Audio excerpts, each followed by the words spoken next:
Oh. Sign up to speak. Uh,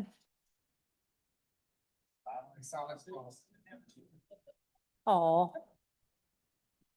Welcome, everybody. I hope everyone enjoyed Jamboree this weekend as much as I did. And a big thanks to our Jamboree committee, all their hard work of bringing all the fun people to town. It was a fun outing for all to be had, and I think we'll go forward with that. But whoever would have a council meeting after Jamboree weekend, So we're going to get to work today. Has everybody signed up that wants to speak? Okay, well, here we go. Notice is hereby given pursuant to the Texas Open Meetings Act, Government Code, Chapter 551, that the City of Smithville will conduct a council meeting and public hearing on Monday, April 13th, 2026 at 6 p.m. in the council chambers of City Hall, 317 Main Street, Smithville, Texas. I call this meeting to order.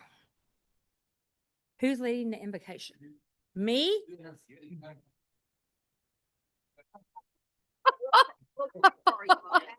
pray for you.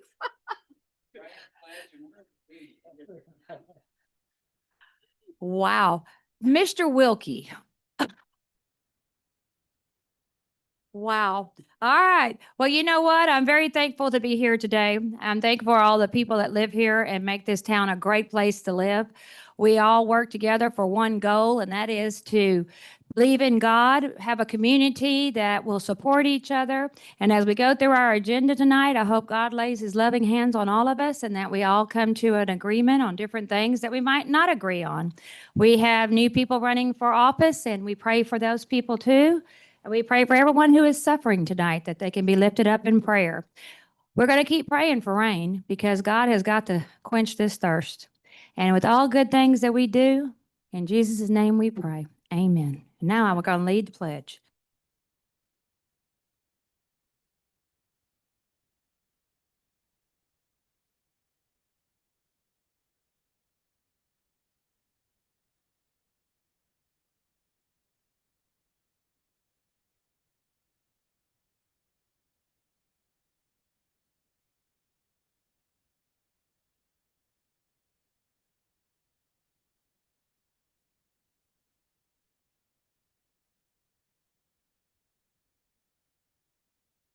Jeremy, is that why you asked if I talked to Ronnie Holt today?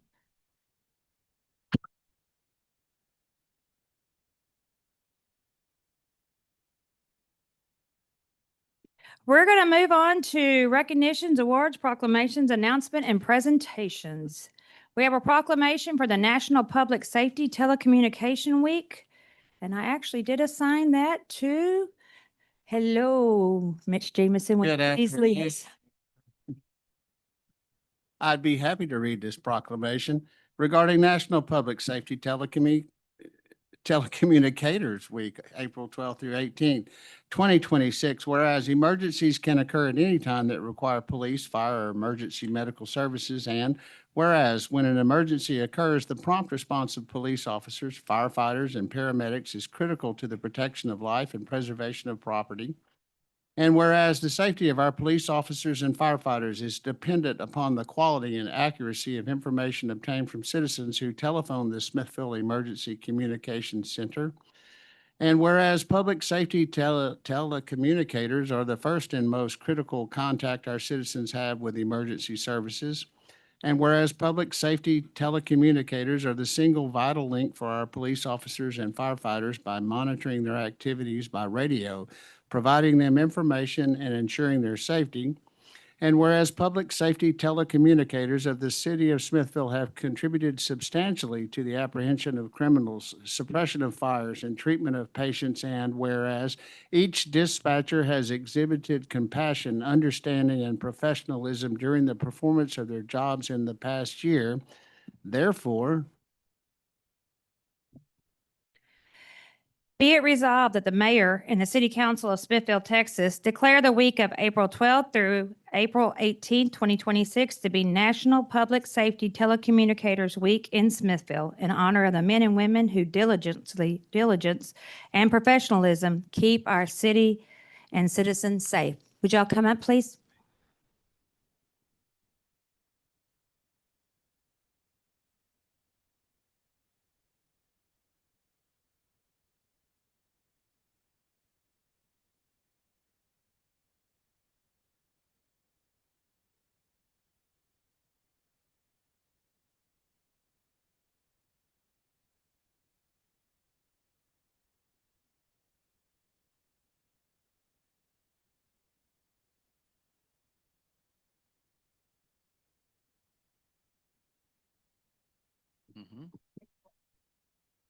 Right, this is declaring City of Smithville support for the Keep Smithville Beautiful and Earth Day, April 22nd, 2026.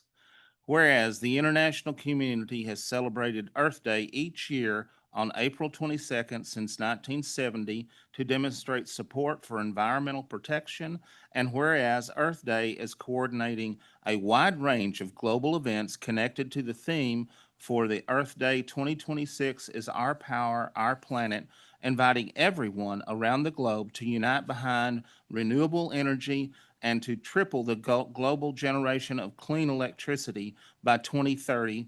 And whereas the many volunteers associated with Keep Smithville Beautiful coordinate a number of events and activities that support Earth Day every day. And whereas KSB was a leading partner in establishing the Smithville Recycling Center in 1984, together with the Methodist Men, the Boy Scouts, and the City of Smithville, and has worked on innumerable other projects, including planting trees, purchasing and painting benches, purchasing lamp posts for Main Street, and spring and fall street and river sweeps. And whereas former Smithville Mayor Renee Bloschke was a founding member of Keep Texas Beautiful, and together with other dedicated volunteers, established Keep Smithville Beautiful as a KTB affiliate in 1988, and in 1998 established KSB as a standing committee with the Smithville Area Chamber of Commerce. And whereas KSB has been a member in good standing with KTB since 1988, having achieved the silver level since 2023. And whereas Keep Smithville Beautiful became a 501(c) nonprofit in 2018 so that it would be eligible to receive grants for beautification and sustainability projects. And whereas in 2025, volunteers with KSB logged 1,062 hours as a at a value of $36,946.98, supporting programs such as the Super Suite, litter cleanups in spring and fall, and the Sustainable Home and Garden event in October. The 3 household hazardous waste events and projects wrapping water lines at Smithville Fire Department Station Number 2 at Taylor Street for freeze protection and beautification. Now therefore, we, the mayor and the city council of Smithville, do hereby recognize and declare April 22nd, 2026 to be Earth Day, KSB Appreciation Day. Thank you. Is anybody here? Right here in front. Hi, come on up here. Get up. Mr. Glass, come on. Come on. Thank you for all your hard work. Come on, Caroline. Caroline, you too. You're up here too. You've been a part of it forever. You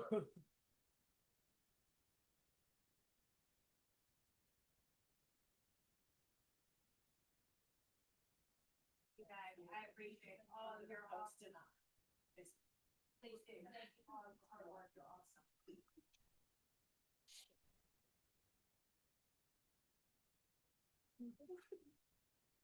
All right, number 3. Miss Kathy, take it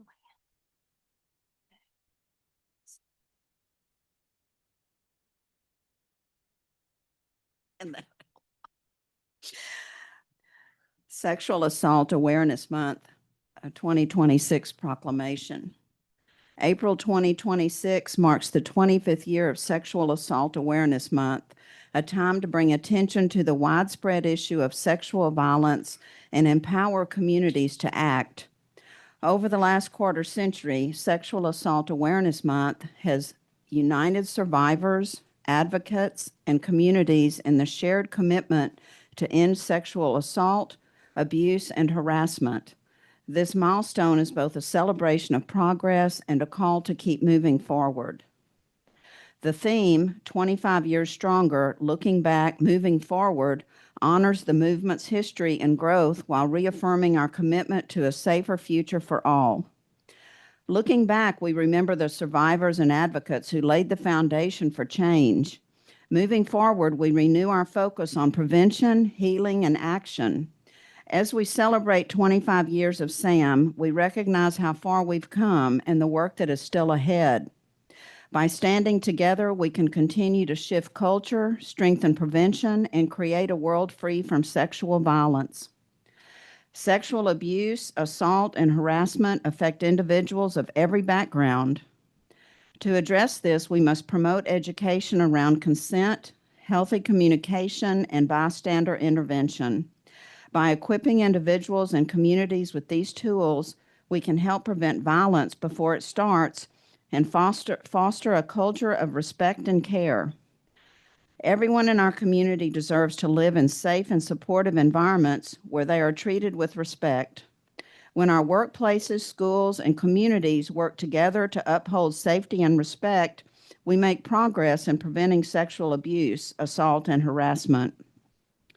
In the city of Bastrop, in recognition of the important work done by survivors and victim service providers, I urge all citizens to actively participate in the scheduled activities and programs sponsored by the Family Crisis Center and other community organizations to work toward the elimination of sexual violence. Whereas most women and men who experienced contact sexual violence reported that the person who harmed them was someone they knew. Whereas over 53% of women and over 29% of men reported experiencing contact sexual violence. Whereas 1 in 5 male victims reported only male perpetrators, 1 in 2 had only female perpetrators, and about 1 in 6 had both male and female perpetrators.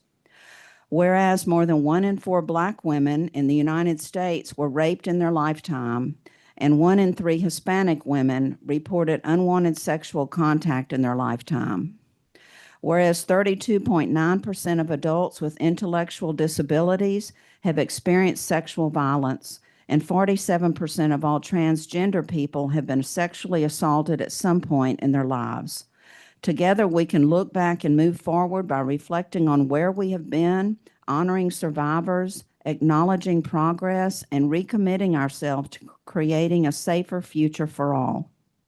Now therefore, I, Sharon Forrester, Mayor of the City of Smithville, hereby join advocates and communities across the country in taking action to prevent sexual violence. April is Sexual Assault Awareness Month, and each day of the year is an opportunity to create change for the future. Do I have anybody here from the Family Crisis Center?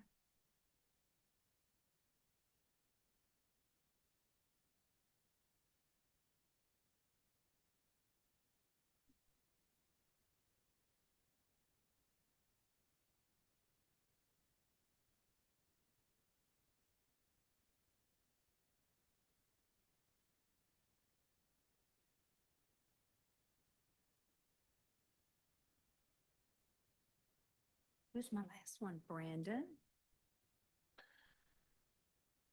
National Historic Preservation Month proclamation.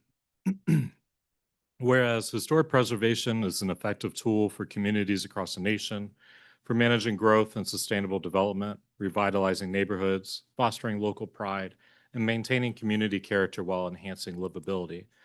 And whereas it is important to celebrate the role of history in our lives and the contributions made by dedicated individuals in helping to preserve the tangible aspects of the heritage that has shaped us as a people.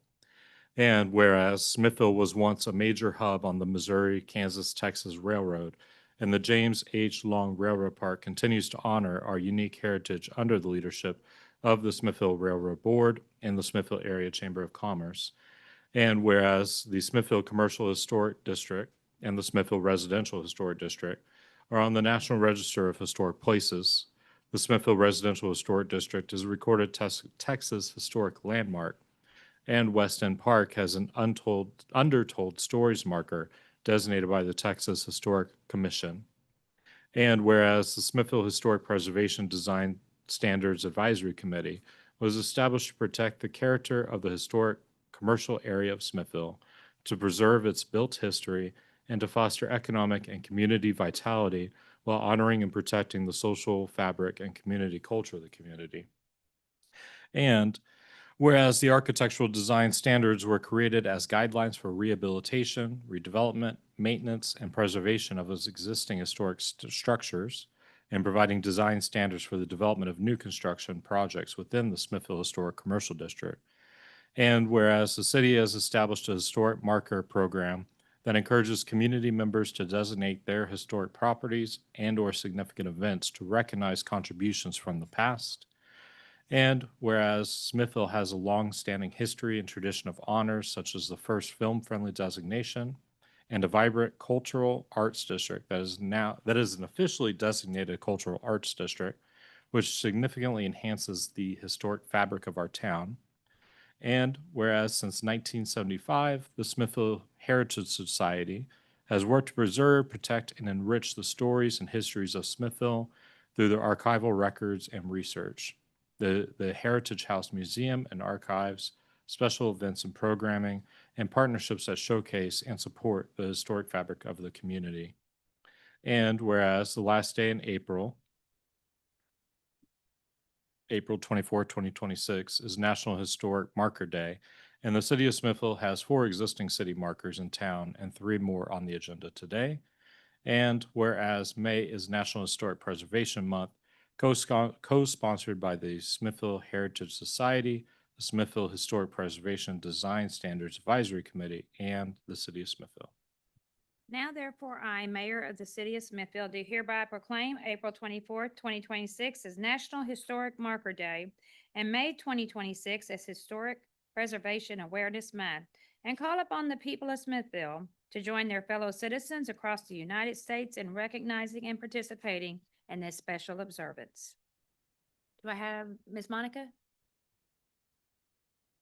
Is anybody here from the from the preservation? Is Mr. Behrens here? Okay, well, I'll get it to Mr. Behrens then. Thank you. All right, next item on the agenda. Anybody signed up? Approval of the minutes from February 23rd, 2026, special call council meeting, March 9th, 2026.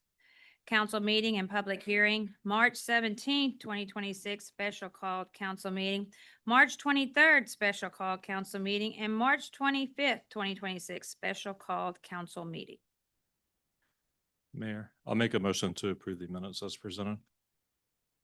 Second. A motion's been made and second. Councilman Dunham, Yes. Meek, Jenkins, Yes. Washington. Jameson. Yes. It's approved. Mayor, at this time, I'd like to move for a consent agenda. Go ahead. So I make a motion to approve item 9, 10, 11, and 16 under a consent agenda. 9. Repeat that, 10. 9, 10, 11, 16. Correct. 9, 10, 11, 16. Second. No objection. Have a motion and a second. Can I, Consent. Do I need to read them all? number 9, you're gonna have to award somebody, so you can't really just consent that one.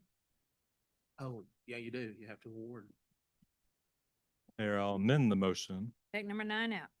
to remove number 9 and only do consent agenda on 10, 11, and 16. 10, 11, 16. Need a second? Second. Dunham, Yes. Meek. Yes. Jenkins. Yes. Washington. Yes. Jameson. Yes. Okay, 10, 11. All right, so we got that one. Do we have anybody signed up to speak in the public comments? I do not have anybody signed up in the public comments, but all of my people that have signed up so far are under number 17. Number 17. Then we'll move on to number 7.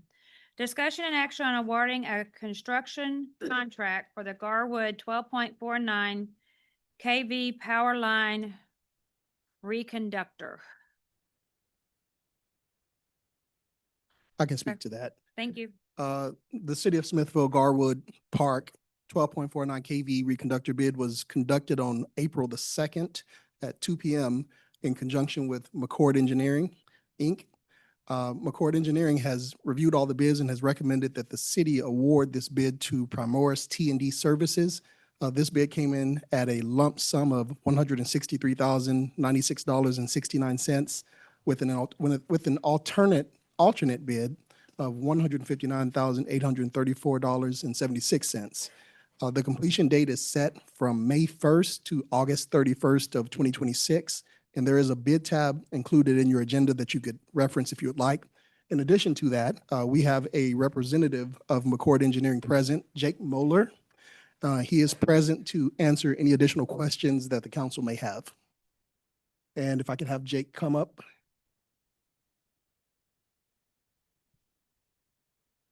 Welcome, Jake.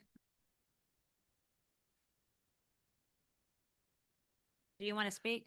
No, ma'am. I want to ask, Let y'all want me I'd to. like to ask Jeremy a question. Jeremy, could you give me the dates for start and finish again, please?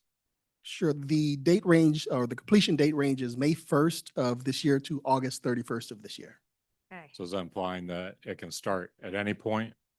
So what they have to do is they have to get their insurances submitted to you guys first and so forth. So they have to be starting within 30 days is when that has to be submitted. So, and then they have to just mobilize, get their crews in here, and then they'll coordinate with your public works office with Bubba and so forth. Yes, sir. Okay. And I'm sure, Jeremy, you're going to be issuing notices to people in the area that they're working on the lines. Going to work with them to accomplish that, yes. And then we'll be available if they got any construction questions or anything during that process. Yes, sir. Perfect. Mayor, I'll make a motion to. Thank you. Yes, ma'am. Thank you. Make a motion to award the construction contract for the Garwood 12.49 kV power line reconductor to Primoris T&D Services. Second. Motion's been made and second. Dunham, Yes. Meek, Jenkins. Yes. Washington. Yes. Jameson. Yes. Number 8, discussion and action on acceptance of Phase 2 development effort, wastewater treatment facility expansion and related infrastructure upgrades with ESG. Welcome back. I So can, fun. and I would just say that ESG has provided the city with a 5-page contract that has been provided to the council, kind of outlining the terms of the pre-construction services agreement. They will provide the city with project plans, a draft contract, recommendations of a feasible plan, turnkey construction development, management and implementation services. Finalized construction will cover Willow wastewater treatment plant, modernization of existing lift stations, underground piping reutilization and installation, that's a mouthful. Sizing and configuration of new sludge receiving station as well. And the finalized grant application, which is a state grant involvement, SRF funding, engagement with TWRB for permitting and approvals. And ESG, thank you for coming, is here to answer any additional questions that you might have. I have one question about this sludge and everything. Sure. When I would listen to the town halls, my question comes into play about testing of the sludge and what we have to do. Because we're so far from any testing people, we would have to have them. It would be much better if we, and I hate to say this, we would have to build a lab, a test lab at our facility and hire a certified tester, lab tech, whatever you want to call it, and probably somebody to help him. Have you considered all of this in what you're doing? We've been having specific discussions around that, not only to be able to build all the wastewater engineers in office, but Mhm. also to potentially expand out into a lab with the new FTE, because that is going to be a critical piece. Absolutely, because TCEQ would absolutely kill the city if we let bad stuff out into the creeks. Yes, sir. That's a fine daily that's several $1,000s until it gets fixed. Also not to throw out a couple of, perfect. I had a hard time with that during. You may have to the pull town it up a hall, little so bit too. there we go. There you go. Two other things that were not included in Mr. Frazier's description of our services, actually 3 of them. First, we are planning on a 4-week engineer timeframe to be able to get to that 60% design for ready to build contract and documents. So we were looking right around October 1st. During that time, so that's one deliverable. The second one is going to be working with the city to establish contracts for sludge receiving contracts for surrounding communities, so that we can start building out the financial model. It was something that was brought up during the town hall. It's going to be part of our services and part of the help that we're going to be providing to the city. The third piece also is the rate study, just like you asked. Mhm. The rate study is going to be delivered. That is part of the overall offering. The intent is not to raise any sort of rates. We are still looking at a revenue neutral model at least, with a delivering of an additional benefit to the city that's been discussed previous sessions.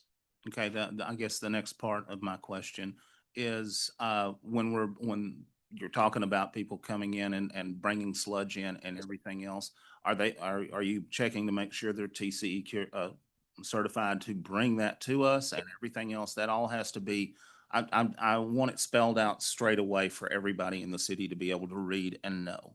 So that is going to be so we have biweekly meetings.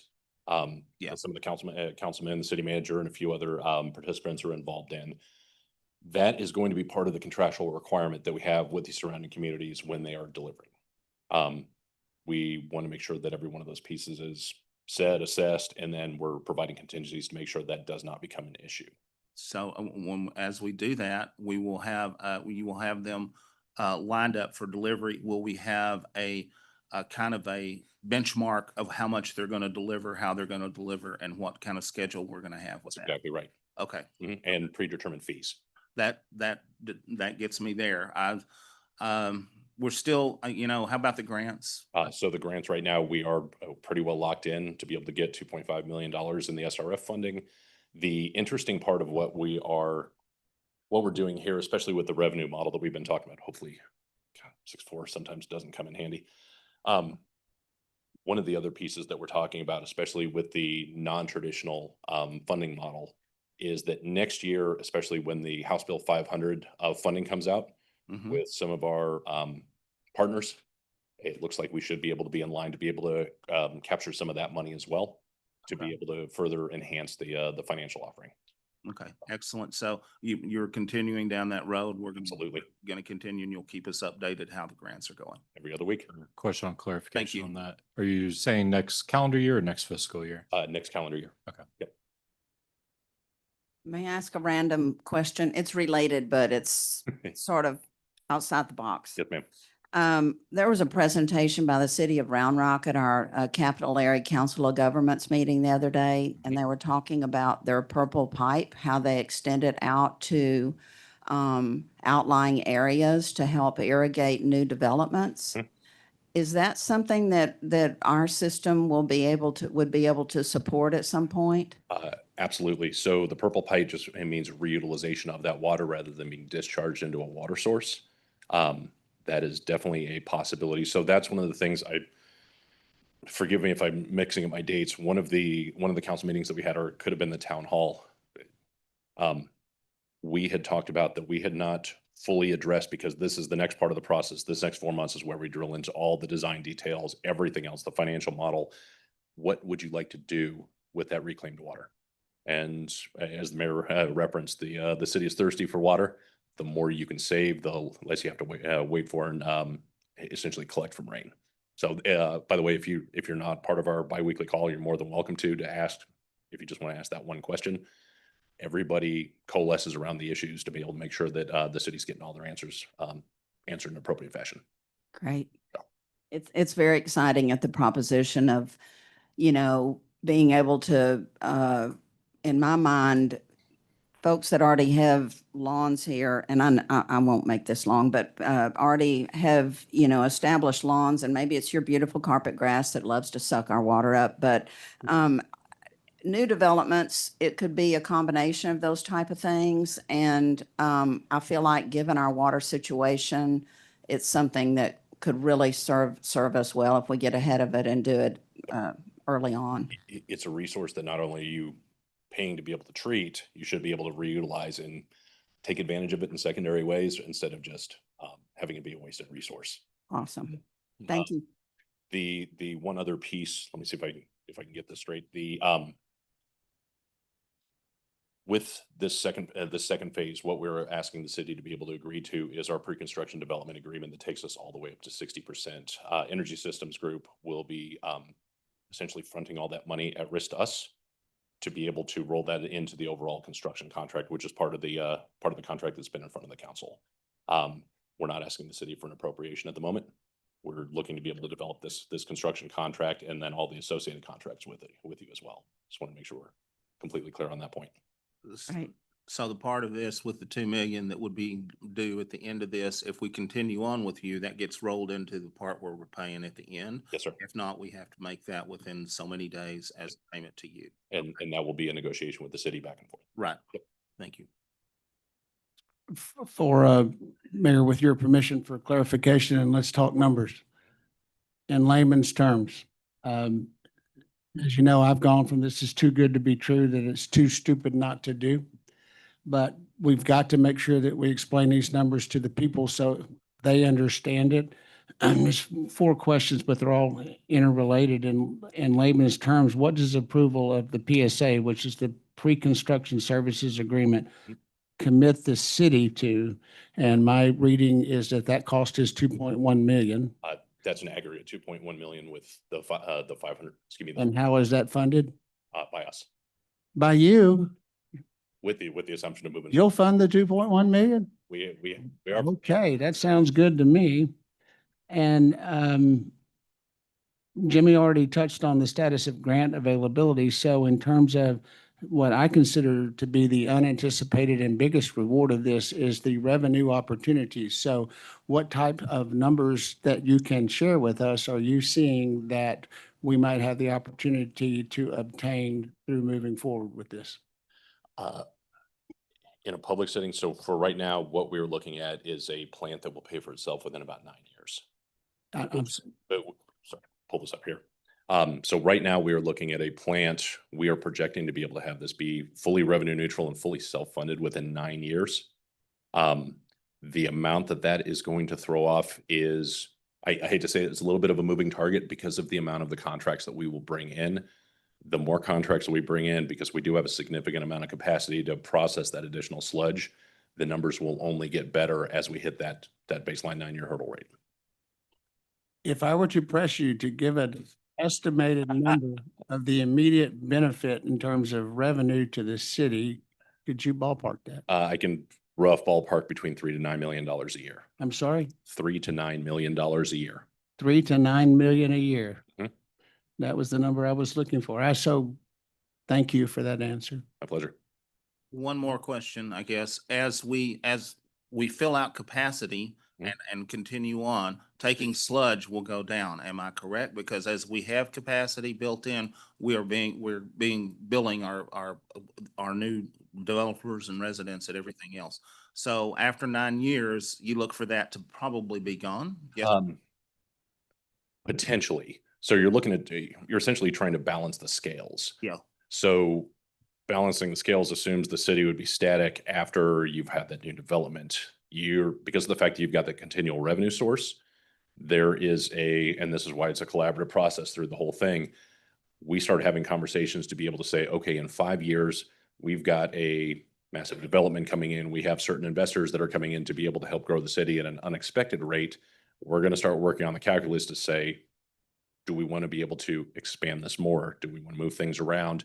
Do we want to take advantage of a continual capacity? Because you're going to give up revenue to make revenue for local entities. Mhm. You can do both.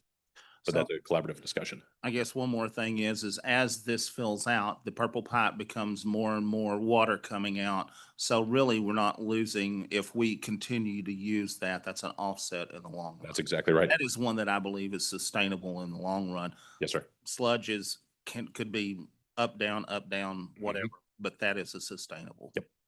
Can you put a number to the purple water opportunity? And I'm asking this in terms of the proliferation of data centers. I know that they're not necessarily heavy users of water because of their technology Mhm. now. I think that through their technology, they have to have 85-degree ambient air before they even use their evaporation towers. That's right. But it is a revenue opportunity, but not necessarily to the extent of the sludge. So I'm going to hedge with what I say here. You're going to have a water resource that the city can deem what is the most appropriate use. Data centers, there's a lot of back and forth in terms of they're heavy water users, they're not. They use water to be able to keep those massive server racks cool, but they need what in engineering terms they call it a heat sink. They want to be able to kick all that heat out, just like the air conditioner in your house. if you all were to, and not saying other cities aren't looking at this exact same kind of solution, if you wanted to use that as a potential revenue source to attract a data center, a large operator that needs that sort of heat sink ability, that could be a substantial revenue source that we haven't even accounted for in our model. We're only one line right now. We're looking at about 3 different revenue sources, 2 of which have not been fully explored because we need direction from the council and essentially a meeting in the minds. Okay, I can't take any more good news, so. I do have. Can you remind me is as we Uh, get, you You go go ahead, ahead. please. You might have my question now. Okay. Mhm. No, I was just gonna see if you could point out, understanding that cities will have different sludge volumes that they want to transport. Mhm. How many sludge customers are your current revenues based on? We're projecting 4. 4? So the current numbers that you've provided us are based on 4 customers. Yes, sir. And how many projected customers do you foresee potentially? So in the proximate area, we're looking anywhere between 20 to 28. It's a pretty easy hit rate to be able to have. The more we bring in with attractive rates, because this is a very, very large issue for all the surrounding communities as well. They're either in one of 2 positions. They are hauling off their sludge to a major city and either being having their guys sit there for a few hours to be able to see if they can offload. And a lot of times these places will shut down by 1 or 2 o'clock in the afternoon, which means they come back to their community, go back again the next day and have the same issue. Having something that is that proximate to all these communities it is a large opportunity that, especially if the rates are properly set, and we're having these conversations back and forth right now, 4 might be the low side. So with potentially 4 people interested right now, we're looking at somewhere between 3 and 9 million. Yeah, that's right. And there's a possibility that we could expand the number of customers into the 20s.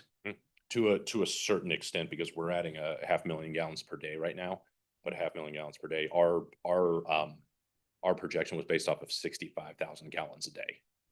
So you're looking at 1/20th, a little less than 1/20th of the total capacity. So, to answer your question, well, expand on your original question where it was, what's going to happen as you grow? Well, we're balancing growth with that revenue source as well, because for the city right now, you all are, let's see, I was getting a little tired of holding onto the mic. For the city right now, you all are capped at about, I believe, 182 what are called LUEs, or living unit equivalents. Right, That right. means you can build 182 new homes, and then you're maxed out. Doing what we're talking about here, not only to be able to bring in a revenue source, this is going to free up between 1,500 and 2,000 new LUEs, which means you can bring in new commerce, new strip malls, new developments, new single-family homes, and also have a good renewable water source to be able to provide them for whether it's irrigation or whatever they deem fit. How many employees are we going to need at this wastewater plant for the sludge operation and things like that? How new will we need, like 3, 5? Because this is good. We're employing people Yes, sir. to do things. So I think that's a growth thing that we can handle and that we need to handle. So that will start afterwards, but just an estimation of what you think. I don't have an answer for that. Okay. I'll get that from Randall. Yeah, perfect. Perfect. To And- ask a follow-up question on that, because I thought that what we were presented before was potentially we would not need to hire new employees. He brought up the lab. Okay, So okay. a lab, and if you all wanted somebody there at every drop off for the receiving station, projected. Right now, we're not. I really think we need somebody there because you need to monitor what they're doing and what they're dropping off. Yep. Because that's, if we get in trouble with TCEQ about sludge. If we're bringing in 3 million a year, I think we can afford 3 Yes, employees. absolutely. One thing you didn't touch on is that we can add to it. Yes, ma'am. And that's one thing that as we grow and different things come to our city, as we get this up and going, that we can add on to it. And I don't think you touched on that. And Willow, this thing is half the size of a regular wastewater plant. So at Willow, we could put a whole nother plant besides. We have enough room there probably to have, to take that and double our. That's what we're working through. That's Yeah. right. But and again, for clarification, the plant is actually a quarter size of a standard wastewater treatment facility. So if everybody's worried about this massive sprawl that's going to be out with tanks and everything else, it is a very, very compact solution as to what we're doing. And the smell is negligible. And I remember the initial drawings, it was even, or it had a roof on it. Mhm. It's kind of Exactly. industrial looking in and Yep. pretty cool. Yeah, Yes, ma'am. looking. So. On those sludge customers, will they be of different sizes, these customers, depending on the community? And some of those contracts will be short-term, some are longer-term based on what their needs are. And then as some of those drop off, we can add new sludge customers. Yes, ma'am. Food for thought for my colleagues is we seem to be moving toward a motion and a vote in terms of the fiscal impact that this might have on what we currently have as a $16 million budget with conservative estimates at 3 to 9 million, and let's just take 3 million. I think that this provides us plenty of solutions to some of the needs that we have long-term. And I would plant the seed right now that we take, say, 50% of that money and dedicate it to a fund where we could only spend the interest off of that money for a restricted number of infrastructure projects. I'm just planting that seed now. But this is a windfall that we did not anticipate, and I think it can potentially provide us solutions to a lot of needs that we have. Build out is probably 2 years down the road, About 18 months. 18 months to 2 years. Okay, that's what I'm trying From to get at. today? Bill. No, not No. from today. After October 1st, After, yeah. because we're going to go through the permitting process. The best part, and to not sound redundant, but from the town hall meeting that we conducted a couple weeks ago, the reason we're doing this way is to allow everybody to continually throw in input for the next 4 months, Mhm. to make sure we're addressing all of the city's needs, getting all the questions answered, because once that 60% design milestone hits, our contract immediately starts and we start ordering equipment that everybody's already agreed to. We start moving, mobilization, everything else, to get this project kicked off in a very, very expeditious manner. So we really have to be kind of straight away by, say, August. This is kind of what we want and how we want it and where we want to be. Yeah, I'd say most of the way there. Yeah. There's going to be some, I hate to say it, color bubbles, items, valves, and pieces that really don't matter that much, but need to be specified. Mhm. We're going to work through that as we go. The big stuff that, if anybody watches the news, supply chains are always a big issue. We want to be able to order all the big stuff that slows these projects down as fast as possible. And usually with a normal contract, you'd wait all the way through design, send everything out, and then at everybody's leisure, they start negotiating and then order the equipment. We typically save about 6 months to a year off the construction process. Yeah, and anything from the 60% on, if equipment all of a sudden went up crazy, that's not ours, that's yours. Right. Okay, so Right. once we get set at the 60%, Mhm. that is our cost, that is it. Unless there is a mutually agreed upon change. Okay, And that's a different story, but that's basic business negotiation. that is basic construction. Yes. Okay. The lab, it seems to be a new thing. Is there a way for that to also be a revenue source, local communities needing testing, or? Possibly, I don't know how much it would move the needle, but we can look at that. We're going to discuss it on our call, I believe, Thursday. Okay. Yeah, if we hired an extra tech and other communities needed some testing, they could be like a mobile, they could go out to their city, test, come back, we could have it. Could be an email back to them and they're done. And the sludge, I'm hearing you talking about cities. I ignorantly made some assumptions, maybe like septic companies. Some of them, Okay, Mhm. so there's a mixture of cities and. but some of them, it's their past capacity. Okay. I just, one item, make sure we're not gonna accept anything from Darling plant. That's one thing that would be a really negative thing. Okay. Yes, sir. Gotcha. And then Jeremy, this has been reviewed by Ryan, and are there any concerns or anything? Yeah, the contract has been reviewed by our attorney. He hasn't voiced any major concerns at this time. Perfect, thank you. Mayor, would you entertain a motion?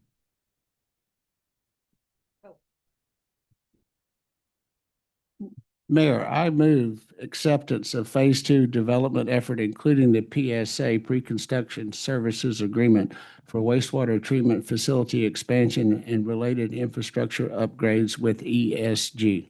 Second.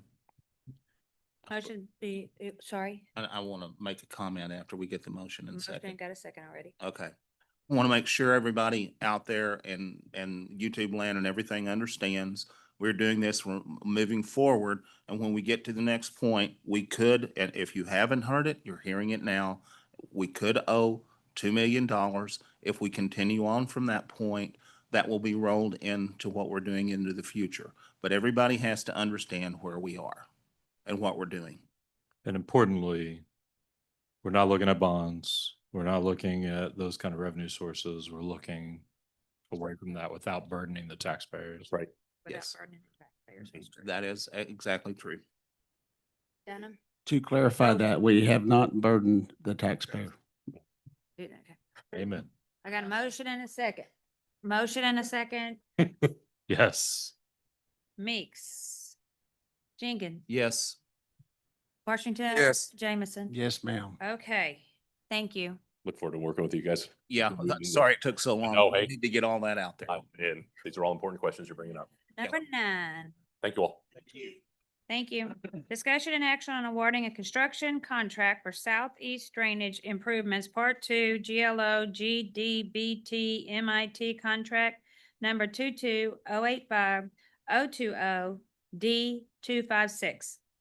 So, Mayor and Council, the purpose of the drainage improvements will be primarily along Fourth Street and Bunty Street, which will include the installation of new storm sewer infrastructure, concrete channels, and street reconstruction. The bid opening was conducted on March 31st of 2026, and Solid Bridge Construction was selected as the lowest bidder in the amount of $3,664,278. Tim, our city engineer, is available and present to answer any additional questions that council may have. Just want to clarify your statement. That is South Fourth Street, not Fourth Street, correct? Fourth Street, or South Fourth Street, sorry. Yes. A motion? Second? I'll make a motion. Somebody? Yeah. Thank Mayor, you. I'll make a motion to award the construction contract for Southeast Drainage Improvements, Part 2, GLO CDBG-MIT, contract number NO-22-085-020-D256 to Solid Bridge Construction. I second that emotion. Motion's been made and seconded. Yes. Jenkins? Yes. Washington? Yes. Jameson? Yes, ma'am. 10's been done, 11's been done. We're on to number 12. Discussion and action on resolution responding to the application of CenterPoint Energy Resources Corporation, South Texas Division to increase rates under the Gas Reliability Infrastructure Program, suspending the effective date of the rate application for 45 days. Anybody got any questions? I can speak to it if you'd like. Please do. The city is a member of the Alliance of CenterPoint Municipalities, and ACM for short, is represented by a law firm called Herrera Law and Associates. The Gas Utility Regulatory Act allows a gas utility to request an increase in its rates to cover the cost of its investment. And CenterPoint has applied for that. And it would be necessary to suspend CenterPoint's proposed effective rate increase for 45 days until June 2nd. But essentially, it would be an increase in the cost of the services that they provide. There are very specific amounts that are based on the class, as you can see on the screen. Residential would be the equivalent of $2.47 per month per customer. General service, small, $4.18 per month per customer, and general service large volume customers would see an increase of $55.23 per customer per month. This is a recommendation by the ACM or the group that represents us to suspend the current rates and allow time for these new rates to transition into effect. Mayor, if I may, if I'm understanding this correctly, this is about the only tool that we have to delay this move by the 45 days for an automatic suspension until we can further evaluate. And the reason that I asked that, because in the paragraph in the center, you can see that this is between an 8.7 and 19% increase. and customer charge. So I don't think that we have many options other than to delay this by 45 days for an evaluation period. But when it's ultimately over, there's not anything we can do about this. That's correct. They Okay. set their rates and they have a monopoly on the services that they provide. So either we accept the rates that they propose and pause to allow that transition, or we don't have that utility service. Entertain a motion? Yeah, I'll make a motion. I'll make a motion on a resolution responding to the application of CenterPoint Energy Resources, South Texas Division, to increase rates under the Gas Reliability Infrastructure Program, suspending the effective date of this rate application for 45 days. I'll second. A motion is made in second. Dunham, Yes. Meek, Yes. Jenkins. Yes. Washington. Yes. Jameson. Yes. Discussion and action on proposal on transfer of water system infrastructure for Aqua Water WSC to the city of Smithville. All right, Jeremy, explain this one. Well, we've met with Aqua. They have a map of coverage or a CCN that does not fit their needs. Our coverage in terms of the city, they've proposed to us to allow us to purchase or absorb existing customers that they currently serve. And they've done a very extensive study to determine what the value of the pipe, the customers, the revenue that will be generated. And they value that at $131,000. However, being that we've had an existing relationship with Aqua and we continue to have an existing relationship, a positive relationship, they have given us a proposal of $100,000, which would allow us to absorb large volume customers and increase our CCN essentially. And I'm gonna have to ask the question, what happened to the 75 that we had, had talked to them and They I have a thought we'd board. agreed it. Yes. They No. took it back to their board. Yeah. And we didn't get no love. Yep. Yeah. They did have a meeting on the 7th of April, Mhm. and they brought that to their board of directors. And given the value of the infrastructure and everything that That they that were is- proposing, they did not feel that it was, they could go any lower than what they're already giving us in terms of a discount. So they felt that it was a fair offer and they wanted to stand on that. And they will pay for all the legal fees, which is a big significant. And I appreciate the effort that you went to, because I know that, as I like to say, life is a negotiation, and you negotiated hard. Negotiated hard. Now I can find a silver lining in here, I think. For the 14 customers affected, we appear to be able to deliver a 50% rate decrease. Is what I'm reading here. Where are you? Where do you see that? Am I in the wrong item? That sounds lovely, but I don't know that that's Yeah. Show me. But exactly accurate. this is two payments, though. This is a two Correct. payment, it's They 50. they're giving us the option to pay in two installments of $50,000 each. Do we have a time on how we're paying this in 250,000? Is it 6 months? What is it? There is not a timeframe that's been applied. It's just they need to hear from us as soon as we can, but But- you may, We had talked to them in the meeting and they were talking about, even at 75, you pay half of it. And then in a year, you pay the other half as you have recouped your money. I would like to make sure if we're going to accept this, that we have that in writing. It from them. appears that the payment structure is outlined in it's- this contract. Is it? yes, this is in there. I want to say it was. Okay. 50,000 due upon the execution of the asset purchase service transfer agreement, then the other 50,000 is due upon approval by the PUC of Texas of the joint application for sale, transfer, and merger utility facilities. That's, okay, that was the deal. That's what took it so long. So it will be a while before that even Okay, then if we're under that, I don't think we have a Well, choice. at the end of the day, it was 150,000. We started with that number. We have spoken, their board of directors came and we all sat down. They brought their table of what it's worth, all the lines that we're servicing, what we will inherit. And, at the end of the day, it's bookkeeping that needs to happen. And, I think the lady said this has been going on for 3 years. Was that correct? And I believe the hospital would be part of that new CCN, and they're a large volume customer with future growth Yeah, Yes. a- Potential. absolutely. That, the hospital is a big number for us. That offsets to where we will make our money back within a really good time Yeah. period. And think I will make sure that I'm asking, Say that. Ryan this can be tax note money can be used to pay for this. Yes. Thank you. Just to clarify my previous statement on the reduction in cost to those customers, I'm seeing the reduction in revenue from 20,441 to 10,800. So that is resulting in a rate reduction for those local customers. Yes, yes, it is. Thank Yeah. you.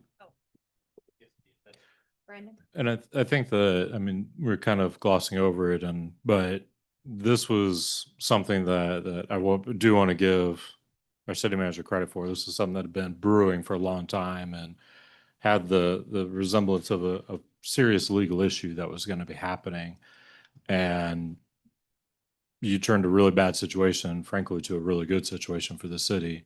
And a lot of proposed bad debt ended up turning into being a very significant asset for the city and a revenue generator. So I think that I know a lot of the citizens may not know about that, and there's a lot more details that we can't go into, but I definitely want to make sure that you're given credit for resolving the situation that had been ignored for a while. I second that. Can I ask one more question? Jeremy, can you tell me one more time, please? Sure. What are the payment schedules for the 2 installments? It's just a total of $50,000 upon execution of the agreement. And when do we anticipate that's going to happen? There's quite a few legal steps that were described from Aqua's perspective that they would have to go through, but they're actually going to handle that on our behalf. So they're actually absorbing that cost as well. Oh, cool. Okay. And Even better. the state board we have to go to is very slow moving. So it could be 6 months to a year before they decide what they're going to do. Okay. They will get that done. Okay. Thank you. Mayor, I'd like to make a motion. Come on. I'd like to make a motion that we accept, approve the transfer of water system infrastructure from Aqua WSC to the city of Smithville. I second that motion. Motion's been made in second. Councilman Dunham? Yes. Meek? Jenkins? Yes. Washington? Yes. James? Yes. All right, next item number 14. Discussion and action on authorizing expenditures from the tax note for ordinance 2025697. Take Uh, it away. Currently, we have two expenditures that the city is requesting the council approve or consider and potentially approve. The first is staff has been approached with a deal to share the cost associated with the replacement of the brush dump fence in the amount of $10,055. The cost would actually be split between the adjacent property owner and the city. So we would actually only be responsible for half of that. And the staff would recommend acceptance of the bid and for the city to cover half of the associated cost of the replacement of the fence. Can you provide more context this is also another issue that's been around for a while too, am I right? It is an issue that was kind of brought to the city. My understanding is that the fence is in pretty bad shape. I've looked at it. It was described to me, but I've looked at it and it is in need of repair and replacement. So this gets us, back in, it provides security to the area. And it also improves a fence that's been damaged for a long time, from what I understand. It was in existence before I arrived, so I can't say how long ago that happened, but it is something that we've needed to address for some time. I think a lot of that fence repair and what's happening with that was associated with the fire and stuff with the big equipment that was up there. So a lot of that was damage that happened during the fire and just hasn't been resolved. We had to get everything, tub grinder and all the stuff we had to do to get that. Yeah. I would like to say one thing, since we're already here with this, we've just approved the 50,000. We might as well allow the 50,000 that will go out in the tax note so that whenever they come forward with that, we're ready to do that. And that's going to come out the utility tax note? I would have to confirm with Cynthia, or you might have to help me with that one. I know it is something that we can pay out of the tax note, but the exact tax note, I am not 100%. Whatever the oldest one is and however we can I think use that's the 2025 or 23. There's a 2023 tax note, but then there's two 2025s. One's $1 million for the utility fund and the other's a $2 million for the general fund. Am I right? And so I guess the decision, and it may be not appropriate to do it now if you need No. more time. Let them figure out what they Yeah, need we- to we do can- and bring that back to us. Absolutely. We can look into that and bring that back pretty quickly. But so, yeah, my sentiments is I trust their judgment in this. Absolutely. So why don't we just approve the 50,000, let them decide where they need to take it out of the tax note? Benson, Yes. the other item has been brought by Oak Hill Cemetery. Oh, Yes, sorry, I'm go sorry. ahead. That was the first item. The second item Item was the city for some time has needed to address the dead and dangerous trees that currently exist at the Oak Hill Cemetery. And we've received a bid to take care of that problem for roughly $29,660. Staff would recommend that council approve the bid and allow us to direct PNR Tree Service LLC to begin its work.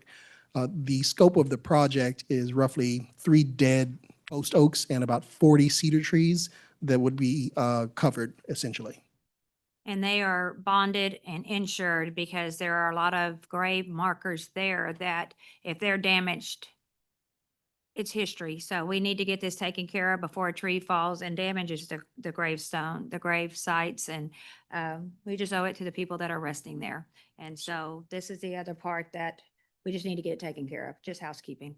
And then are y'all thinking these two, the fence and the tree removal, that's a 2023 tax note? Is that what y'all are thinking? I would recommend the Otis tax note first because I know we have a certain amount of time to expend those funds before they essentially revert back to either the state or whatever Okay. I source just they want to came make sure from. we were We've good. got till October on the 23. Yeah. It-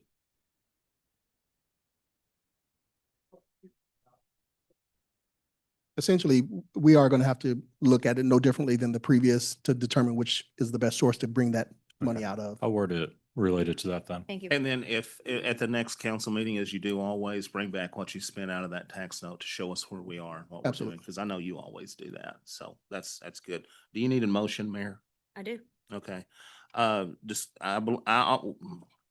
make a motion that we authorize expenditures from the tax note, from the, or for, it says ordinance 2025-697. That's the ordinance restricting the spending of the tax notes. Yeah. So we authorize spending from that for the fence repair, the tree Cemetery. removal, and for the aqua transfer of infrastructure. Are we spending all 100,000 of Aqua or just 50? It will be 50. Okay. I'll second that. Motion's been made to second. Councilman Dunham. Yes. Meek. Jenkins. Yes. Washington. Yes. Jameson. Yes. Okay, number 14 is good. Number 15, discussion and action on the release of confidential information provided by legal counsel regarding the ethics complaint and the procedure for handling the ethics hearing proceedings, particularly the book and legal memo that was provided to the council by Thomas Watts. Somebody, Gush, Watson. And no. And he found his long lost, Mr. Thomas found his long lost person that he graduated high school with in 1988. He lives here in Smithville. I reconnected him. I know. Mayor, with your permission, I sponsored this agenda item. I believe item 16, we have approved via consent. I understand. 16 was via consent.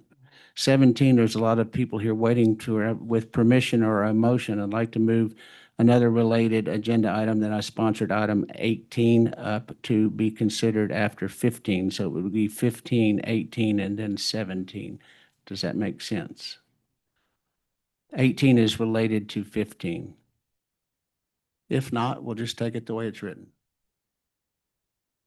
Go at number 15. Okay, Lead it we'll on. proceed on number 15. Oh, you're confusing me. Number 15. Pertaining to the release of the ethics complaint procedure. We have had numerous public inquiries as to why we went through the process of the ethics complaint and spent money on legal fees. Transparency demands the release of this information to satisfy public concerns and questions regarding the legal costs incurred. Not releasing it allows false narratives and rumor mongering through cherry picking and out of context releases of information. That is my opinion. I look forward to my colleagues' thoughts. I have a question for the city manager on this. Is this subject to Freedom of Information Act, and how much of it is acceptable? This is for the attorney, but I'm asking you. Generally, no. It's attorney-client privileged advice, and so there's an exception under the Public Information Act that doesn't get released. This is my thought. The legal memo is, I believe, can be released because it pertains only to what happened in the ethics complaint and what we could vote on. The book contains a lot of things that were shoved away and not done, and I would rather that not be released. We don't need to go through all that. The memo is good as far as I can see. Is good to release? To release. Okay. What memo are you speaking to? The last one that he gave us at the, when we were there, it was a like 3-page, that's all it was. The one that was discussing the All format of the the meeting. format of the meeting. And that's all it discussed was the format and what we were there for. And that's all that needs to be released is what was the meeting and what was released and what we were there for.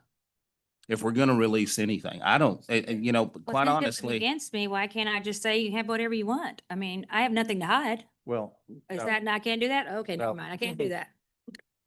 You tell us what we can do then, because I don't have a problem. I'm very transparent. If I did something wrong, then you let me know. I don't mind answering to you. Well, the action item is related to the book and legal memo that were The whole provided. book written. So you tell us what we can release and what we can't, because I'm about tired of it. Another question, do we need to consider Mr. Repka's opinions in this, or is this? No, so what this is that's your conflict counsel, Mr. Gush, he provides legal advice to the council, just like I provide legal advice to the council. Any lawyer that's providing legal advice to their client, that's privileged. It doesn't get released. The only way it can get released is if the client waives the privilege for a specific purpose. The only one that can waive the privilege is the council, right? So that's why it's before you. If you choose to waive the privilege, then that privilege, what's waived can be released to the public. Otherwise, it's the same as if I'm giving you advice on, you know, legally what you can and can't do with regard to any other subject. do we have to, is it all or none? That's a little more of a gray area. Normally, when you waive the privilege, you waive it for that subject matter. So it's all emails, correspondence, everything regarding this particular ethics complaint. Um, Well, the item is specific to the book and legal memo that were provided to the council by Thomas. I think you can actually, I chop understand that it would, down to those two and preserve the rest of the privilege for the other documents. Because of, and it would have to be I won't get redacted. into the legal reasons why. Just, I think you can do that. Can you say that one more time, please? You can, you can waive the privilege for a specific document and not affect the privilege for the other documents. So we could pick and choose out of that book what we want to release? No, the book would be like each thing. So a document and a memo or a letter, you can waive the privilege for each of those, but it's the whole thing. Like the book, it would be the whole thing. So that would be like scanned and uploaded to the website, or how would that be, how would that be? You waive the privilege, which means it can be released. Someone wants to get it, they just ask for it. So it would have to be a FOIA request Yeah. at that point. Oh, but a then it FOIA would be request. Yes. Wait, Tracy, get this there. is very important. Very important we hear you. I just wanted to, it's very important that y'all hear and understand that, because if it's released, and if y'all decide to release it, it's still, you still have to do a public information request. Yep. It's not come to the window and Tracy hands you a book and you get to read it. It is still a public information request where they'll have to request that information. And yes, they're releasing it, but that does not mean confidential information gets released, correct? So things like personal email addresses, Right. So the things only like- thing they're waiving is the attorney-client privileged information. Like Mr. Gush's advice to them. So, So in other words, I'm gonna let y'all know if it's released and I get one, I'm gonna be asking legal to make sure to walk with me and make sure that I'm in compliance when that Make information. sure you get all your redactions. Yes, and And Tracy. follow the law. Yes, absolutely, because I'm not going down with that. Yo, Tracy's gonna be in compliance. One more Thank you. question. Would this be something that you would send to the attorney? Absolutely. Just to To make sure, yes. Yes, thank you. That's why I'm up here speaking to let you know, absolutely, I will be doing that. Yes. Thank you. Tracy, say you get 50 FOIA requests, like an individual resident would have to make a FOIA request, Yes. get that information, and then you would be, what on your end is all involved in you releasing that?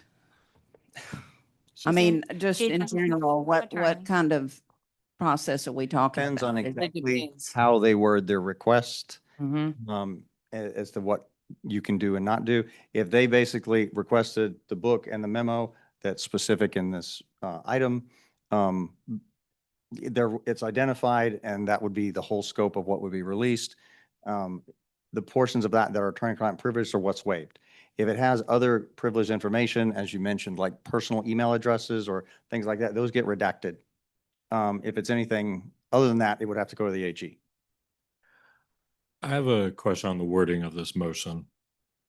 And based on what Tracy just said, is the wording of the motion is not a release of attorney-client privilege. It is a release of confidential information. Attorney-client privilege is confidential information. Is that limited to just the aspects we're talking about, or does that start getting into So the the, confidential information? there's some confidential information that legally you cannot waive. Right? And so it's none of that. It's only the ones you can waive, and the only one in there that's in this information that you're talking about is the attorney-client privilege. Okay.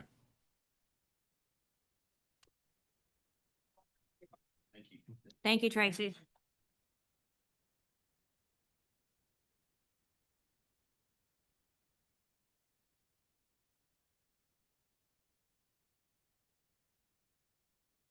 Mayor, I move that we release the confidential information provided by legal counsel regarding an ethics complaint and the procedure for handling the ethics hearing proceedings, particularly the book and legal memo that were provided to the council by Thomas Goosh. We can still ask questions at this point, right? Oh, a second. Second opens debate. Okay, I'll second. Been made in second.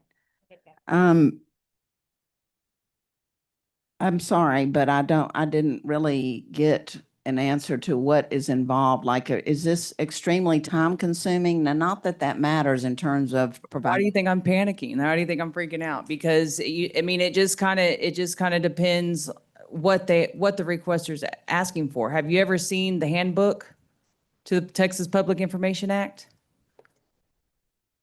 Yeah, hundreds of pages. And I really stress on being compliant. Your girl's going to do her due diligence, and I'm going to do everything I can to I want whatever information that person's wanting, my goal is to get that information to them. That is my job. But I do have a law that I have to follow. And that law is in that book that's about that thick. And a lot of things, yes, I can handle. But when it comes to things like this, especially as You need to talk to Andrew. yes, From my office. Andrews, yes. So when it comes to things like this, especially when we get the first one, we're going to be talking with legal to make sure that that my due diligence and I'm compliant with the release. I don't recall, but somebody maybe can refresh my memory because that book was, pretty comprehensive. Was there a summary or something in that booklet at the beginning that summarizes the charges and what we were asked to do, opposed to all the other information that was contained in that book? I don't think we can talk about that out here right now until we can't. release it. Yeah, so it's confident, what's the advice that's being given, including what subject matters there are, is still confidential unless you waive it. So you can't talk about individual pieces. So we can't extract certain pieces. It's either all or nothing. For those two documents, yes, ma'am. For the sake of transparency, it should be all or nothing. I mean, we don't need to pick and choose what needs to be released. If we want to see the context, we need to release the whole thing. And the mayor does not seem to have a problem with that.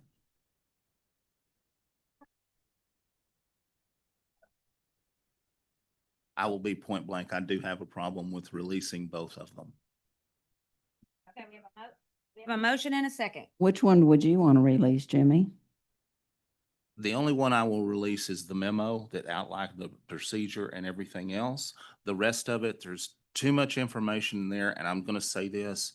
We only had one, I can say this because the lawyer said it. There was only one little piece of that book that we could do anything with or about.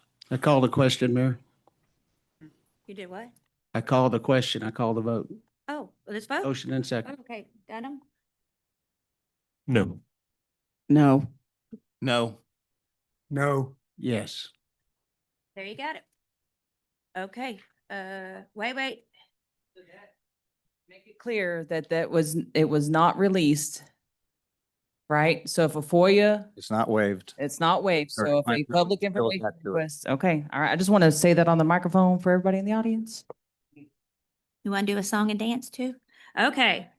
Thank you. Okay, so you good? All right, so that was, I don't remember. 15. 16, we did already. 17, discussion and action on ordinance repealing and replacing Article 3.03 of the City of Smithfield Code of Ordinance to regulate substandard buildings and structures, and 2, vacant buildings and structures in the commercial business district. Yes, who's number one to speak? Lots of people. So Thank first you. I'll have Chris Mellenbrock.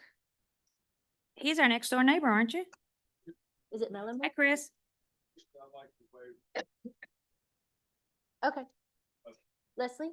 Okay, you're up.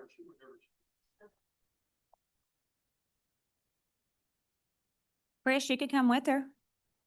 Moral support. Welcome. Please state where you live. Mellenbrook. And I appreciate the mayor and the city council hearing me tonight. Can you hear me? There's a green light. Okay. I want to start by saying that I do support the goal of maintaining a safe and vibrant downtown. Addressing truly neglected buildings is important, and I appreciate that effort.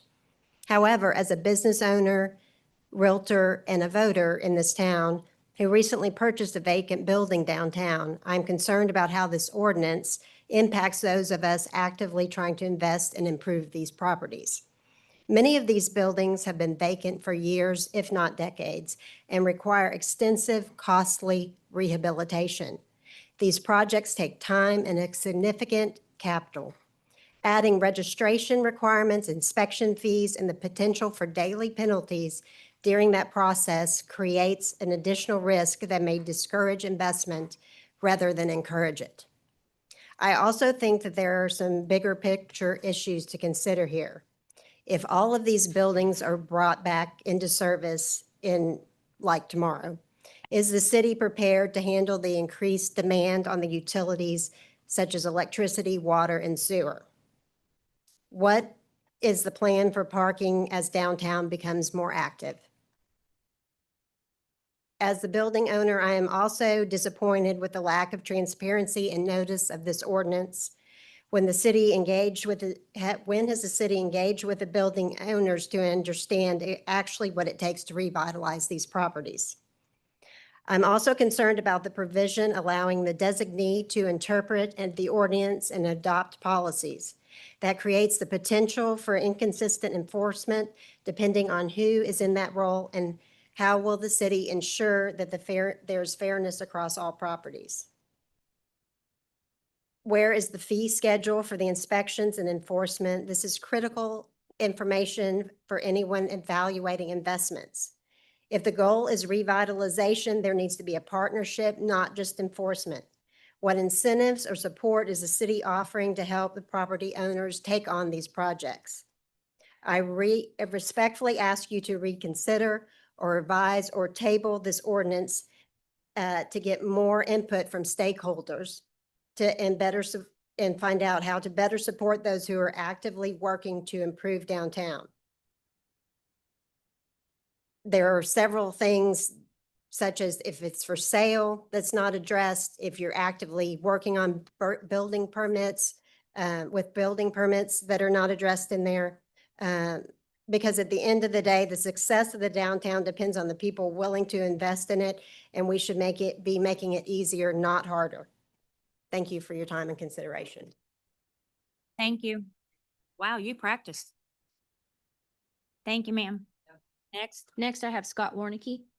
Welcome, Scott. I wondered why you were here. You look really nice. Well, thank you. Hey, my name's Scott Warnicki. I was born and raised here, and I think, Leslie, you absolutely nailed everything I wanted to say. I would ask the council, thank you for what you do. Thank you for putting up with everything that goes on. But the downtown businesses, some of those buildings have been vacant since I was in high school. So the infrastructure, the funding, everything to do that, I would ask that y'all have some forums and maybe extend this about 60 days where you can have not only the business owners down there, but the actual building owners to be involved in this process. This is kind of short notice deal. And I just think it would be good to kind of look at what is going to be beneficial to them as well. And I understand what you guys are trying to do. I think someone's trying to get Main Street Smithville looking a little better than it does. And I'm very supportive of that. But I just think we should take a little bit of time to bring those people in. Let's have a couple of public meetings where you can get the input from both sides.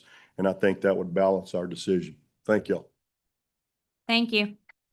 Next, Next, I have Louis Bosch. Louis. I want everyone to note that Louis has pants on.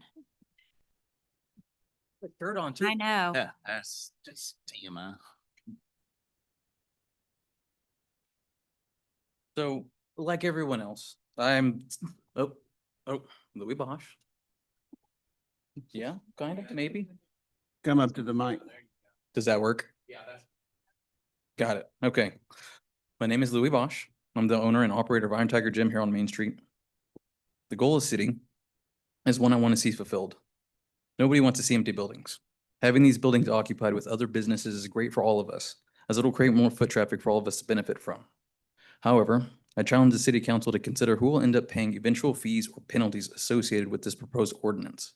It will eventually get passed down to tenants like myself, to the people unlocking doors every morning, keeping the current businesses running, and trying to build something here for this community. I understand the goal, but we need to be honest about how this plays out. I have a simple question.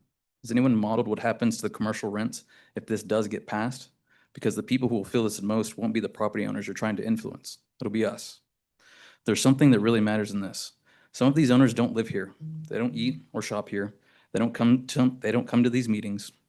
When their costs go up, they adjust their leases, then they move on. We don't. We're the ones here every day, the ones trying to make payroll and keep doors open here on Main Street. Last summer, my rent increased 23%. 23% because my landlord's taxes increased. I made it work because my community needs Iron Tiger Gym. My concern is that this ordinance is going to make things worse for some of us, not better. I now have read the ordinance, so let me be specific. Property owners in the CBD, the Central Business District, will face annual registration fees, annual inspection fees, civil penalty fees for up to $1,000 a day for each day a property is out of compliance, with interest accruing at 10% per year. And here's the part that really caught my eye. The building needs to only be half empty to qualify as vacant under this ordinance. So a landlord with one tenant and a 2-unit building gets hit with all of this. And I can tell you from experience exactly where those costs end up. Here's a harder truth. An empty building does not become occupied because the owner is fined. It becomes occupied when there is something worth coming downtown for, and when it is financially possible to be open here. The ordinance does not create a single new business. It creates paperwork, fees, and penalties, and asks everyone to absorb that while the underlying problem still goes unsolved. So I ask the council to consider a different question. Not how do we penalize vacancy, but how do we make it attractive to open business in Smithville? Tenant improvement grants, reduce permit fees for new downtown occupants, events that bring people here. These are tools that actually fill empty buildings. I wouldn't be standing here if I didn't think this mattered. So I'm asking, Please table it for more study, amend it to account for potential impact on tenants. If the goal is to keep Main Street full, we need to make sure we're not making it harder for the people already here to stay. Thank you. Thank you. Question of fact for the attorney. Sir. Any business in the CBD, any property in the CBD that has business in it, is it currently written that they'll receive any fines or fees? I'm sorry, I didn't understand that. Any of the properties that are subject to this ordinance in the CBD that have a business in it that are occupied, are they going to be facing any fines or No. fees? Not unless the building is deteriorating. Okay. Yes, sir. Okay. Next, I have James Keller. Welcome. Please state your name and where you live. James Keller. I live in Wimberley, but I have two properties in and around Smithville, including 300 and 302 Main Street, the old theater building, which was many other things before it was the theater. And I would just like to consider some broader issues and also to essentially ask you to put yourself in our place. So people are flocking to Texas from New York and California, and it's not because of our cool summers. It is because we still are somewhat free and still respect property rights. And by the way, I want to give you my phone number. Jennifer, I've got this number here. Give that to them. I don't want to say it on online. So anyway, yeah, get in line. So I just wanted to say though that I've never been contacted by the Smithville City Council or any other official in Smithville about my building, not once. I'm not hard to reach, but I've never been called. So, please, I'm happy to meet with you anytime. And by the way, I've been hearing these talk about, well, this city and this other city, they've done it. And so, it must be okay to do. Well, I just want to, as a little reminder, read, essentially, this is a summary of the Texas Constitution. The Article 1, Section 29 of the Texas Constitution, which this is an AI summary of it because this is a short version. Y'all can certainly look it up. And I think you've all sworn to uphold it, if I'm not mistaken. Article 1, Section 29 of the Texas Constitution emphasizes the inviolability of the Bill of Rights. It states that all provisions in the Bill of Rights are accepted from the general powers of government and shall forever remain inviolate. This section serves as a safeguard against any governmental actions that may infringe upon the rights guaranteed within the Bill of Rights, ensuring that these rights cannot be overridden or violated by legislative or executive powers. Key points: protection of rights. This section asserts that the rights listed in the Bill of Rights are protected from government infringement and legal authority. Any laws contrary to these rights are declared void, reinforcing the supremacy of the individual rights over governmental authority. Now, one thing I want to just point out to you as far as kind of looking at it from the other side. So to put the shoe on the other foot,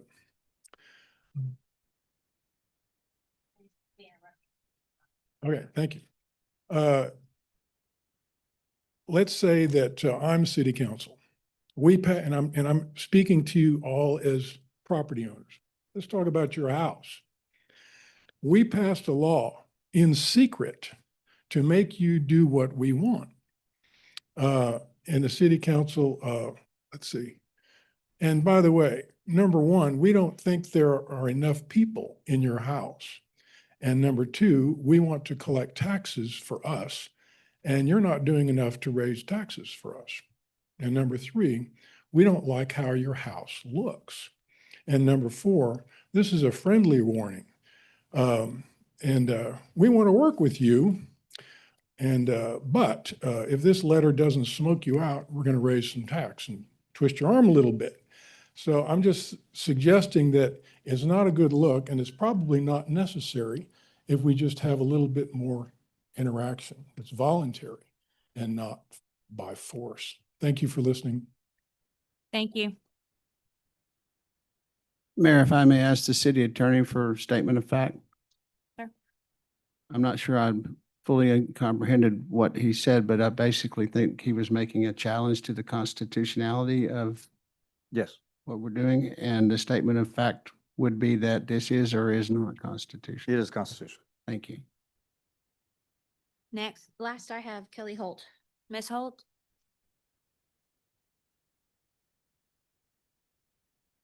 Will you state your name and where you live, please? Thank you. Kelly Holt. I live on Garwood Street in Smithville. If Louis gets points for wearing pants, I fished my suit out of the closet for this. I so apologize. Oh, thank you. Nearly all of these people who have spoken tonight have stolen my notes. But my most, I do not own a building on Main Street, but I do own a business. And my business will be negatively affected in just the way that Mr. Bosch described. I detected that maybe you didn't understand that, so I'm gonna expound on it just a little bit. Many of the property owners in the business district own multiple properties. If they own a vacant building for which they are assessed penalties, that penalty will be passed on to the occupants of the occupied building. That's just the way it is. So we don't have any expectation that this is going to be good for us, even though neither of us own a building. I would contend respectfully that it is unconstitutional. I plan to get up here and make that argument, and Mr. Keller kind of stole my notes. Private property rights were held so sacred that even the Texas Constitution put them at the beginning of the document, saying in the Texas Constitution, the general powers of the government allow for amending it or changing it or adjusting things, with the exception of the Bill of Rights, which is longer and more extensive than the US version. Private property is private property is private property, period. And those rights were to be protected, as he quoted, to be held inviolate forever and ever, amen. Any subsequent proposal, which I think this the Texas Ordinance 214 applies as a subsequent proposal, and it's considered invalid if it challenges the property rights. That's only important if you care that the next guy's going to take advantage of one of your rights because of precedent. This is really important. So I join them in asking that y'all reconsider and come back with a little softer way to do this. So thanks.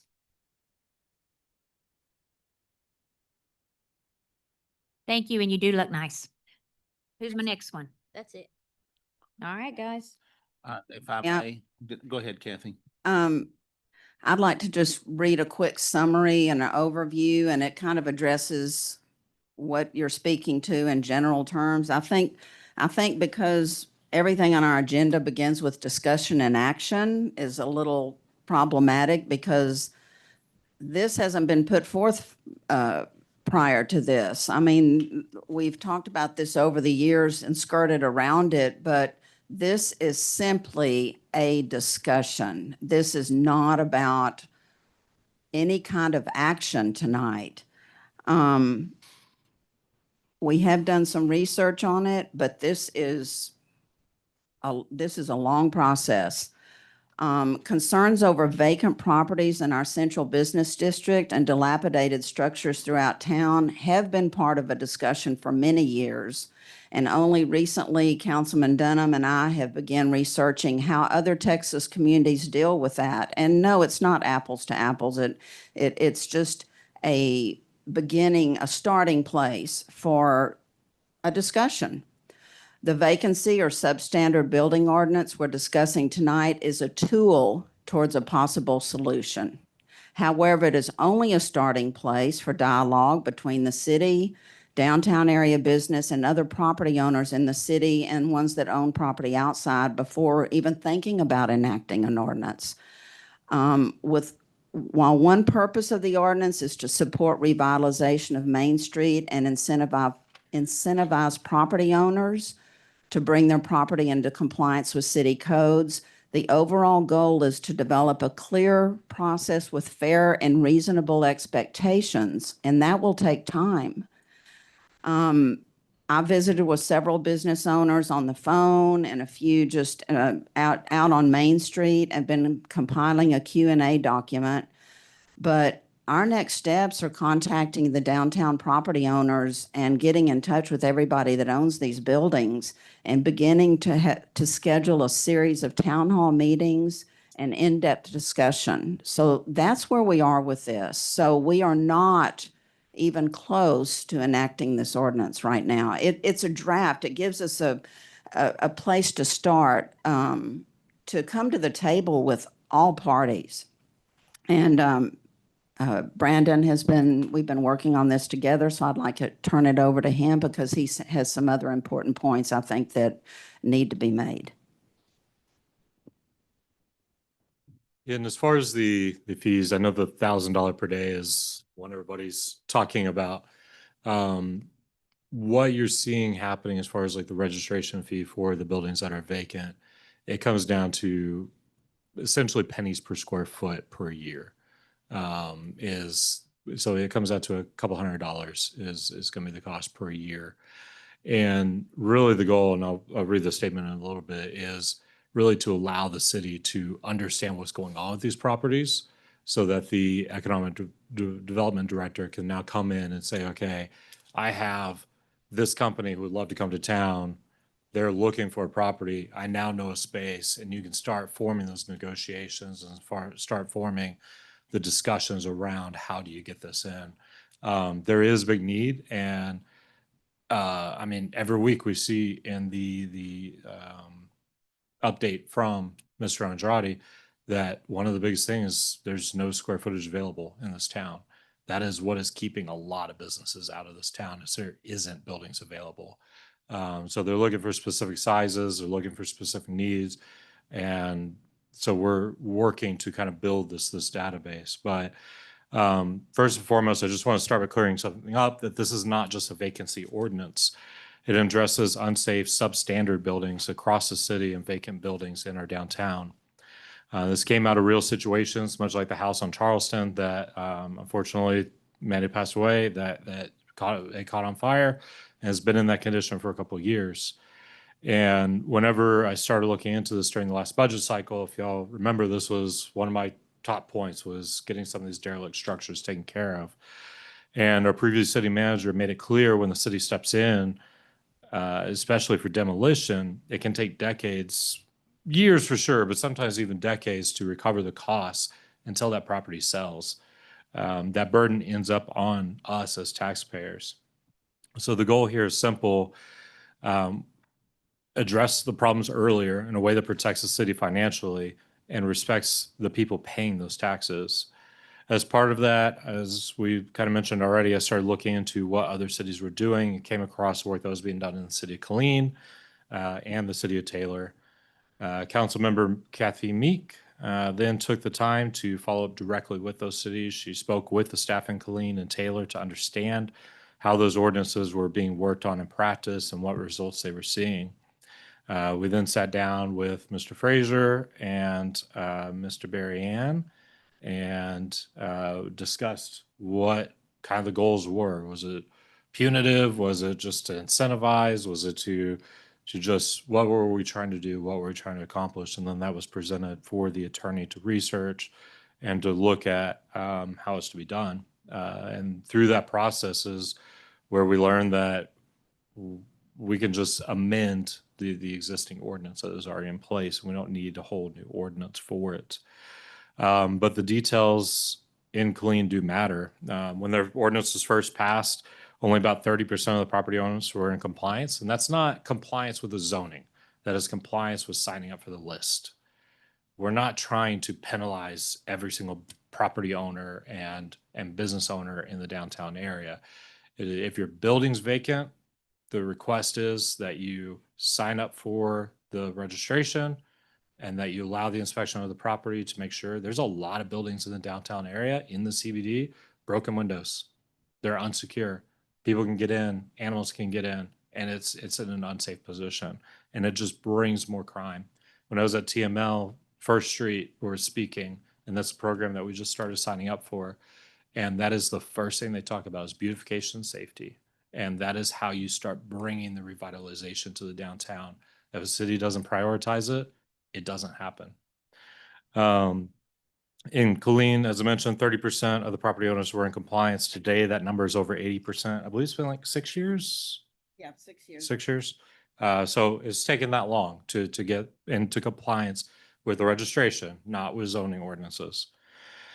It wasn't easy at the start. There was pushback, just like we're hearing here, but over time it worked. They followed a clear process. Property owners were notified, given time to comply, then fines were applied if needed.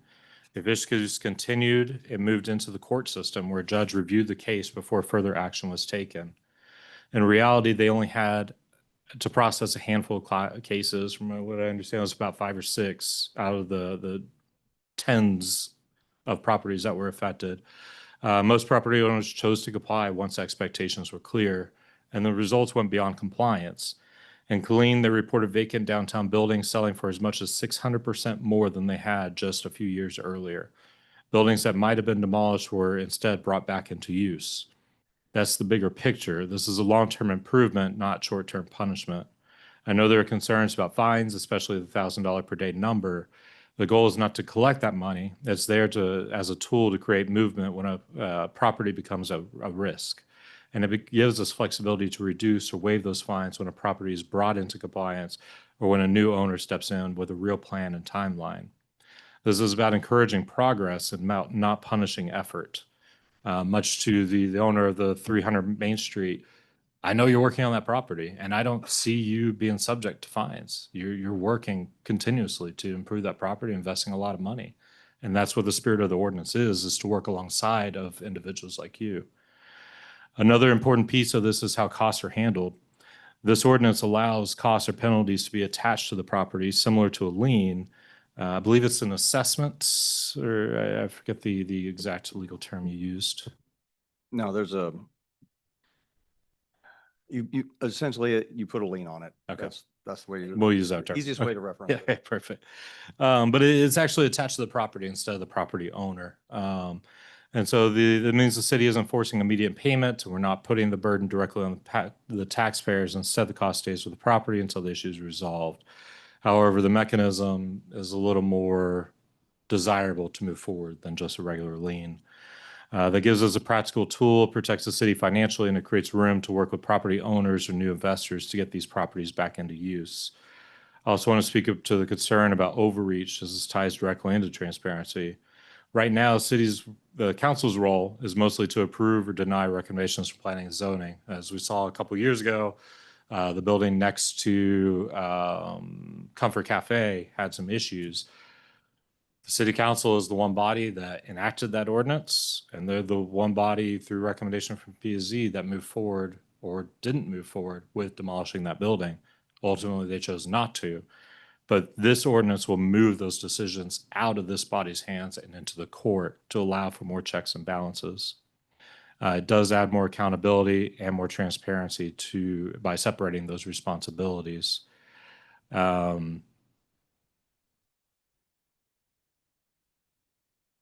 At the end of the day, this comes down to balance. Property rights matter, but so do the neighbors next door. So does public safety, and so does being responsible with taxpayer dollars. Doing nothing has a cost too, and right now that cost is being carried by the rest of the community. This isn't about pushing or punishing downtown or pushing people out. It's about having a fair, structured way to deal with situations that are already affecting our community today and doing it in a way that actually leads to solutions.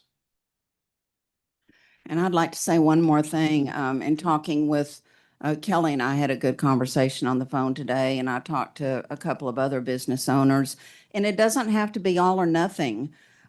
This program could, in fact, start with a window dressing ordinance. That's a thing Taylor's doing. So from a streetscape perspective, those buildings are required to look better.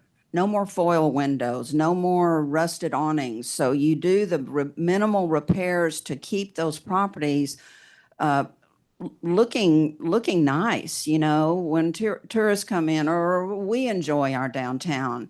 That would add to the vibrancy and not be a cost that's too prohibitive, just the window dressing aspect of it. And perhaps also include vacant properties who have a next door neighbor and there's a contiguous wall. You want to ensure that there's no health and safety issues there or in terms of, you know, potential fire hazard. So it doesn't have to be all or nothing. It can start by us starting to have these conversations and taking parts of this ordinance and working on them as well.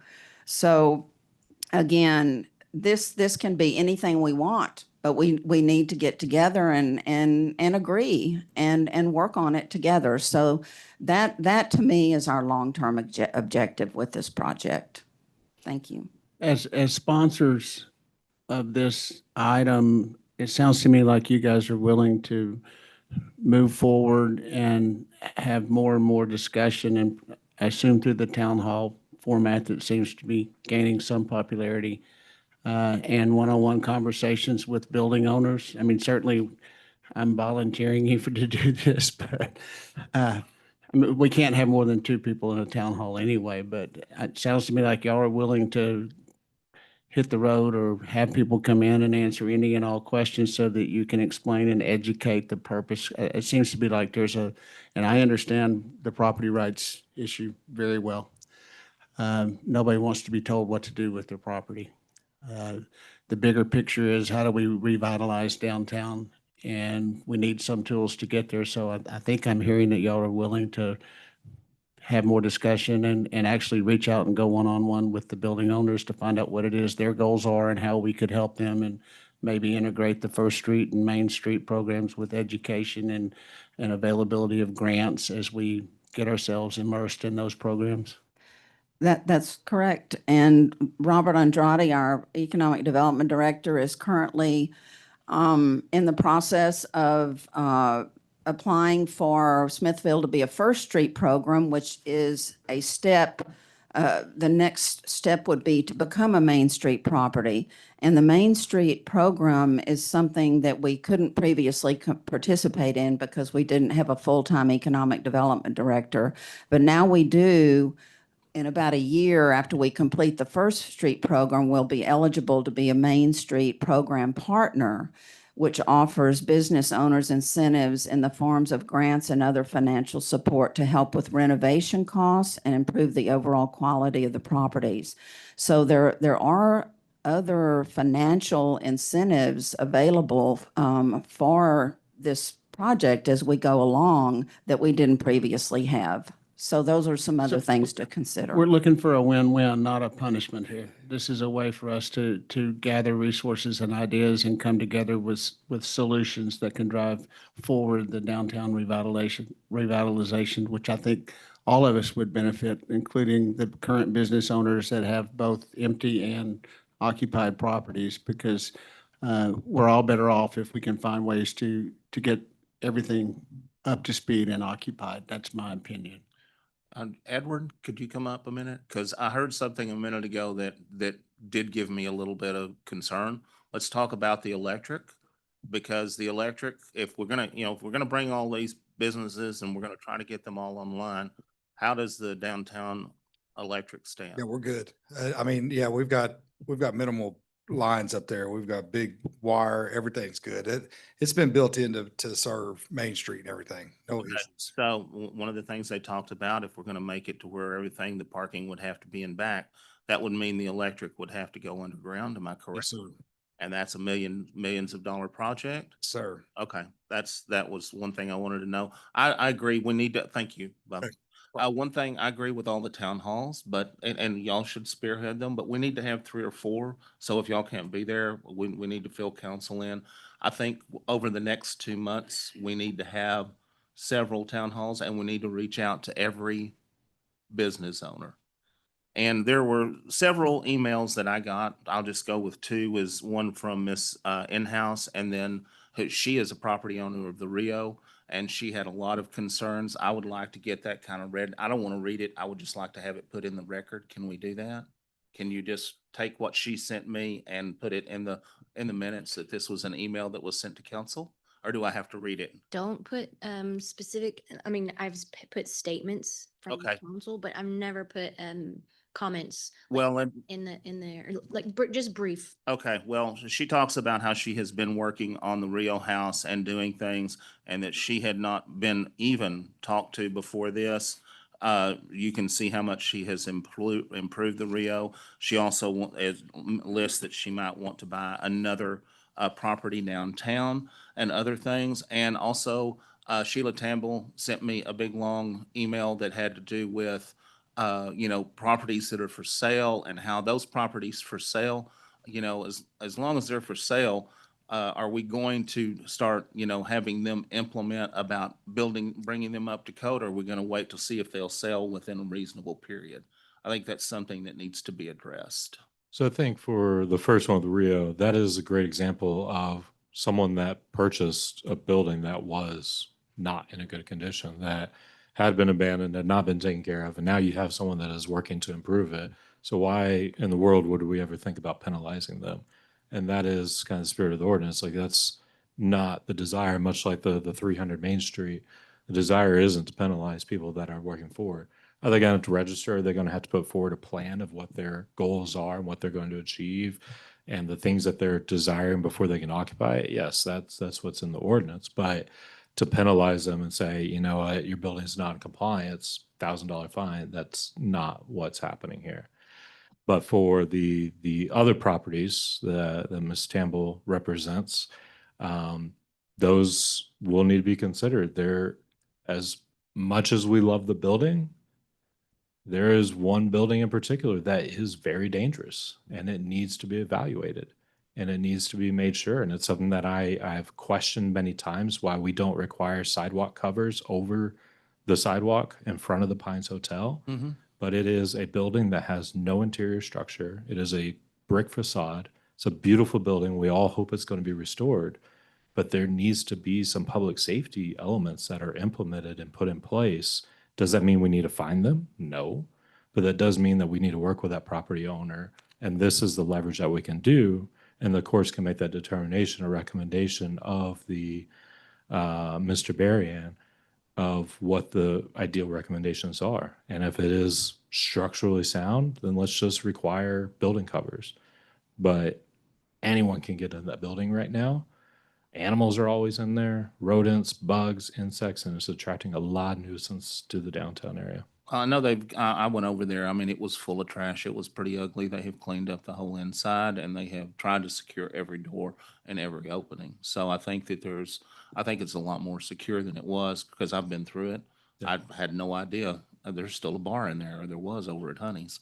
But anyway, we do need to be working with the realtors. We need to be working with the property owners, and we need to have kind of a public-private partnership that we move forward with them on. Absolutely. Yeah.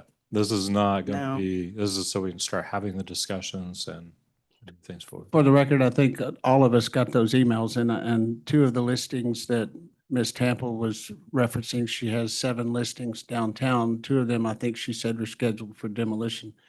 The other email with Malin, Ms. Einhauser, I did talk to her after that email this morning for almost 30 minutes and walked her through some of the misconceptions that had been portrayed to her. And she understands the need for something like this. She just thought that she had been singled out, which I assured her that she had not been. And matter of fact, we're extremely grateful for what she's done so far Absolutely. with the Rio and her long-term intent for that. She hasn't quite made the decision yet on what she's going to do, but she'd like to buy another building here. She does have concerns about what impact this ordinance might have, but the fact that I did reach out to her and have this discussion with her made her feel more comfortable that I said, it's not likely we'll be doing anything tonight because we want to have more discussion, more interaction with the individual building owners, understanding what their needs and plans are so that we can find common solutions for this. This is not a punitive effort whatsoever. It's trying to get us all better so we can move forward. And as we get the First Street program under our belts, as we get the Main Street program under our belts, we can start working to apply for grants, and we can start working to find out like what is the need of these buildings and find ways to help these building owners through different ways. But we have to have these mechanisms in place. Mayor, I don't know if we're allowed to. Carolyn Noy would like to make a comment. Yeah. Hi, Caroline Noy. I live on Mill Street here. Just a little bit of background for this. This was originally talked about in the Historic Preservation and Design Standards Committee 5 years ago, talking about demolition by neglect. And this was originally started to help the businesses that are currently downtown to protect them from the vacant buildings, because you have a bakery and you have a clothing store and I'm a slum landlord and my building's falling apart, which is causing rodents and problems for your businesses. So that's what we were trying to do, is to give some help to the downtown business owners that are, whether they're tenants or owners themselves. So that's kind of where some of this, I think, started from, just to give some of the tenants here some background, that this was started several years ago to try to help them. Thank you, Caroline. I mean, I think that very well states what's, Just need to sign. Will you jump over and sign? Just keep us legal. I think that restates very well the intent of what's going on here. This is nothing nefarious. There's no malcontent here. This is about finding ways for us to help revitalize and move forward with downtown. That's what it is. And I think that the two authors are very willing to accept any feedback that's out there during the town halls and in one-on-one conversations with the building owners. Well, the last thing I would like to say in closing, just for me, please be patient. Please don't jump to conclusions. And when your other business neighbors are saying that, oh my gosh, they're going to, ram this down our throat, we're going to be hit over the head with a big hammer if we don't comply and it's going to cost us all this money.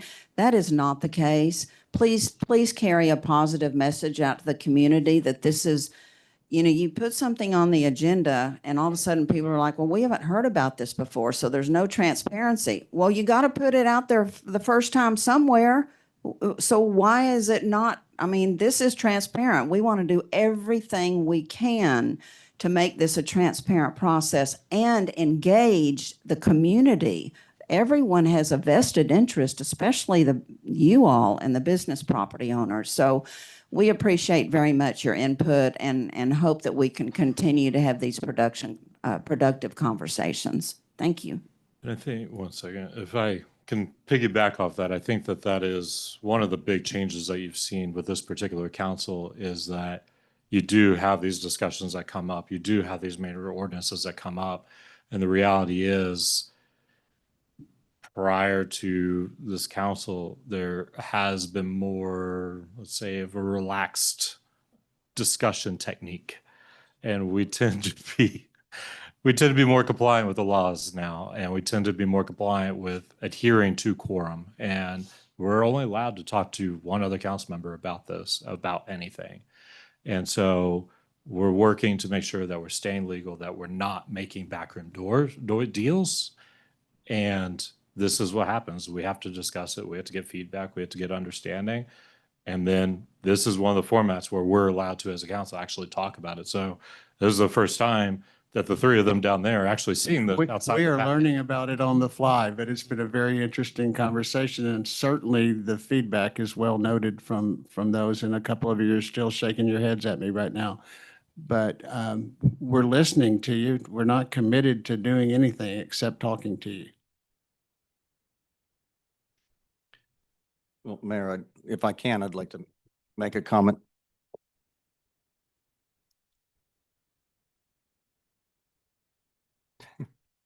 Okay. Yes, sir. Oh, Very briefly, Chris Wilkie, 903 Charleston Boulevard. I support what you're doing. Have we looked at any way to provide incentives for people to come?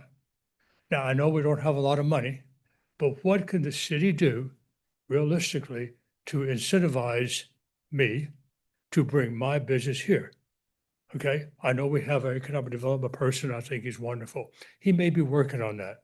But let's think about what incentives can we offer? Okay, we want them to come because of tax revenue. I get that, okay? But what can we offer? Come on, come see me. Here's what we can offer you to bring your business here. That's what I'd like to hear something about. Thank you.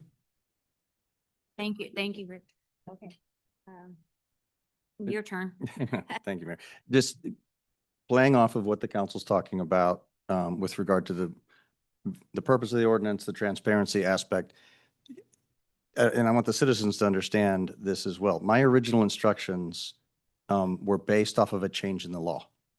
So this last legislative session, your type of municipal court was granted additional abilities and powers that you previously did not have.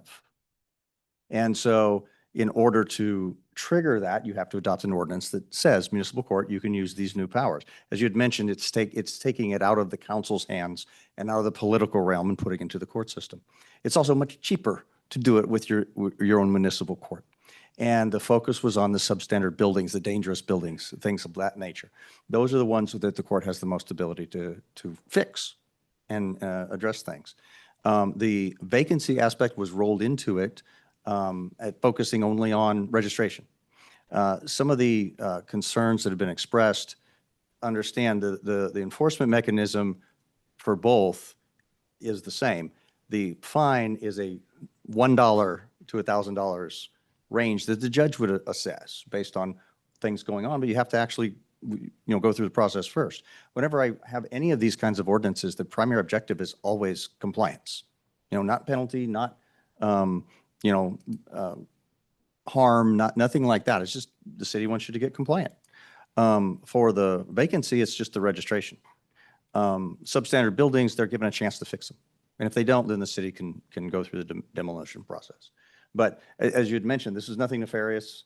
This is nothing evil or behind the scenes. This was us updating based on the change in the law. You can use your court to help handle these things much faster and more efficiently while protecting, citizen rights and everything, because in a court system, there's two sides, right? And so everyone gets the chance to talk to the court. And so just understanding where this came from or where this started, I just wanted to make sure that the council was aware that that's how I was brought in originally.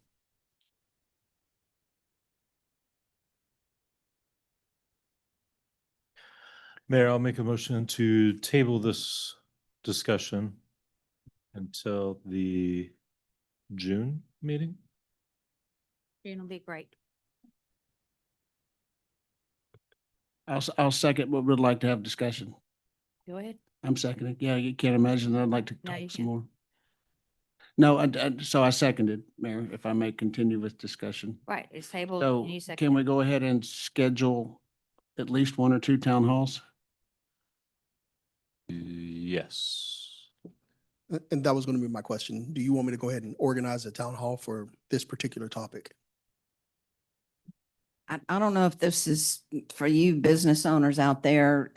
I was thinking maybe Monday night, since a lot of the businesses are closed on Monday. Does that day generally work better for most business owners downtown, or doesn't? No. The good news is none of them are shaking their heads no. They're just not shaking their heads at all right now.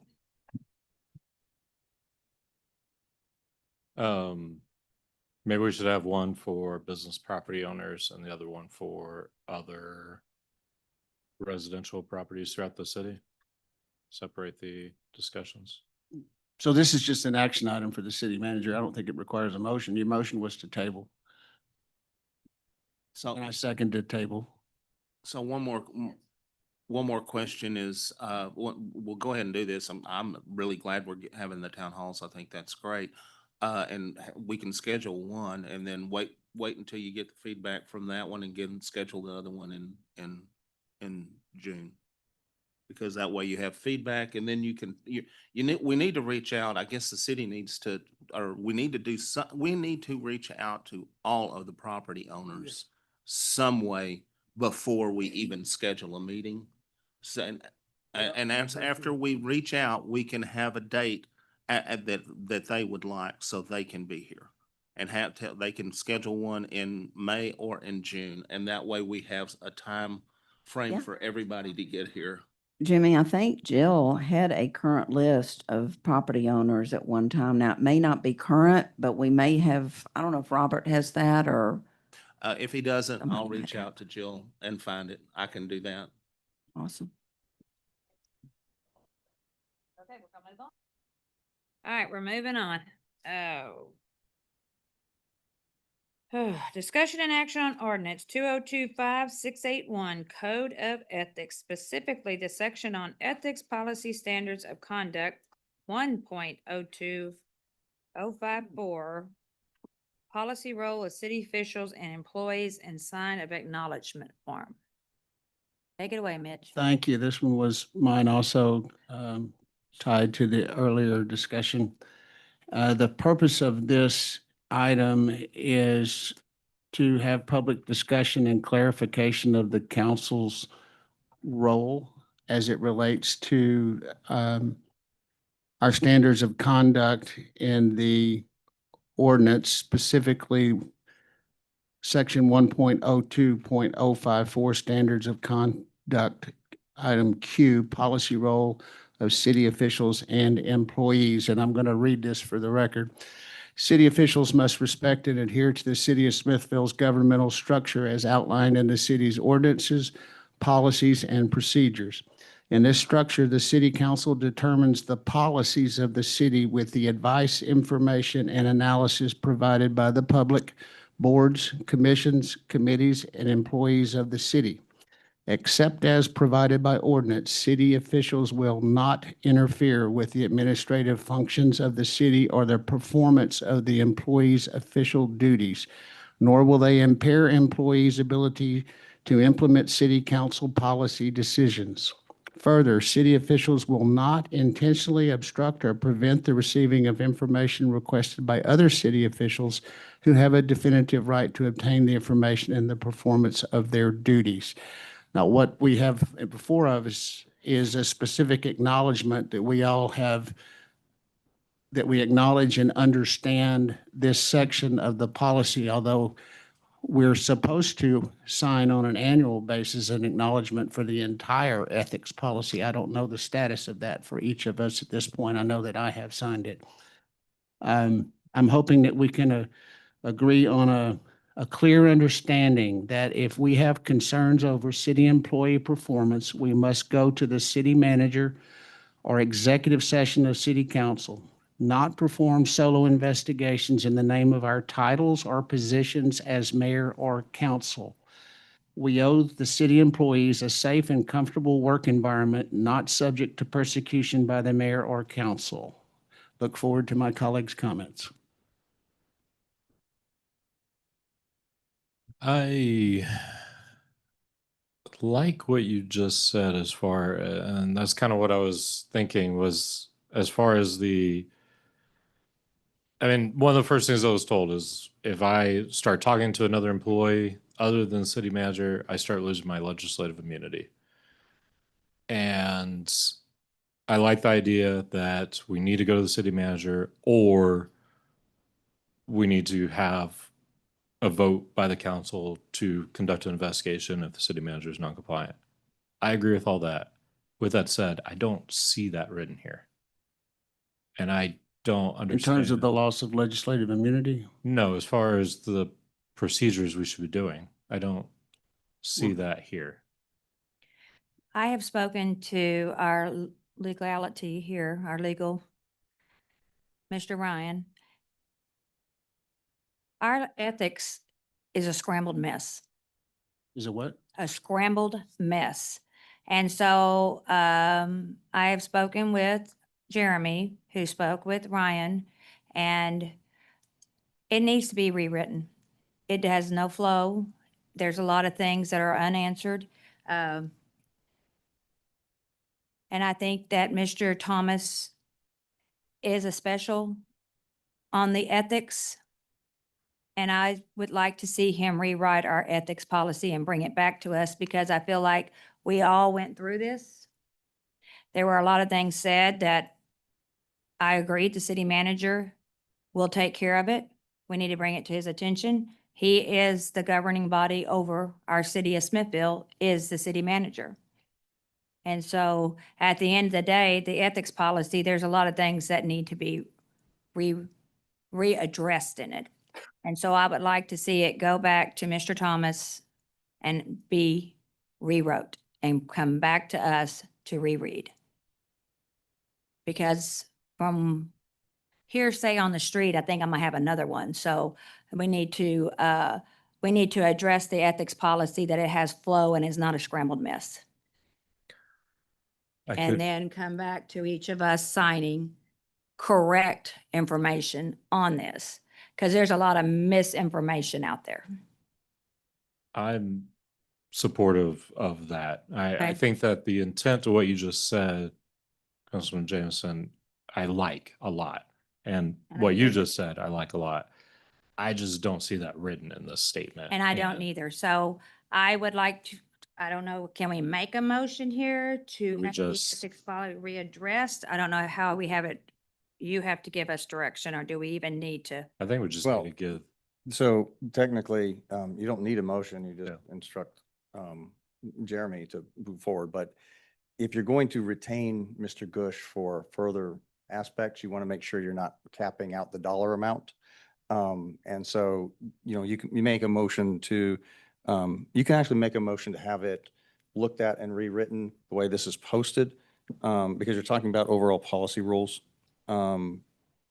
You specify a section, but you're not limited to that section based on the way the posting is there.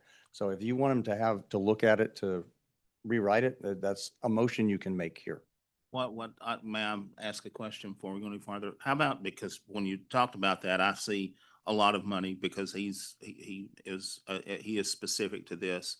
My sentiments would, let you talk to him and see what needs to be written, have you in your office write it, and you fix it to like we need to do, comes back to council. Well, it goes to him first and let him look at it and see if he needs to touch it. Yeah, so Thomas and I tag team a lot. Okay. In different And- things. and So we I- know how to do that. I think that is the most efficient and fiduciary way for us to do this about money and council spending. Let's have it done that way. with utmost respect to our city attorney, the current policy was written by your firm, correct? It was written By when previous- Jason was here. Jason, Yeah. this was not the So previous. I think I'm gonna side with the mayor's thoughts on this of getting Mr. Gush. Cause I just, again, no disrespect at all, I but understand, that's fine. we're having to pay for this again because it wasn't written in a clear way the first time, albeit a different attorney at your practice, but I think I really appreciated how much of a fine tooth comb and how specialized he was with these specific things. And I think that based on discussions that I know Councilman Jameson and I have had with him, that he's going to be able to make sure that things are firmly established and clearly outlined and everything like that. And Well, is it appropriate, I'm sorry, is it appropriate for your, the language you would like to see that Brandon is kind of reading between the lines but not directly seeing, can that be specifically included initially so that it's not going to the attorney, coming back to us, we're reviewing it, then going back to him on that part? I don't want us to spend any money. I want us to have this conversation and acknowledge this very specific portion of the ordinance that says that we set policy and we don't interfere in the day-to-day execution of that policy. That's the city manager's role. That's all I'm asking, is that we sign an acknowledgement that this is the way we operate. If we've And got I'm a saying we problem need with to employees. rewrite the ethics policy and then bring it forward, and we all sign the acknowledgement after it's rewritten. So you're saying we're not going to sign this acknowledgement tonight? I want it to the ethics policy to be revisited, the ordinance, and then we go forward from there. What about you? It doesn't, I mean, we can You- talk. What do you? The wording on that, you weren't, or there was something that. I don't wasn't- think there's that anything wrong with omitted what this or- is, and I think everyone on this council potentially is comfortable signing this and potentially even the Yeah. mayor as well too. Yeah. And so I'm fine with signing it. Yeah, I just signing it.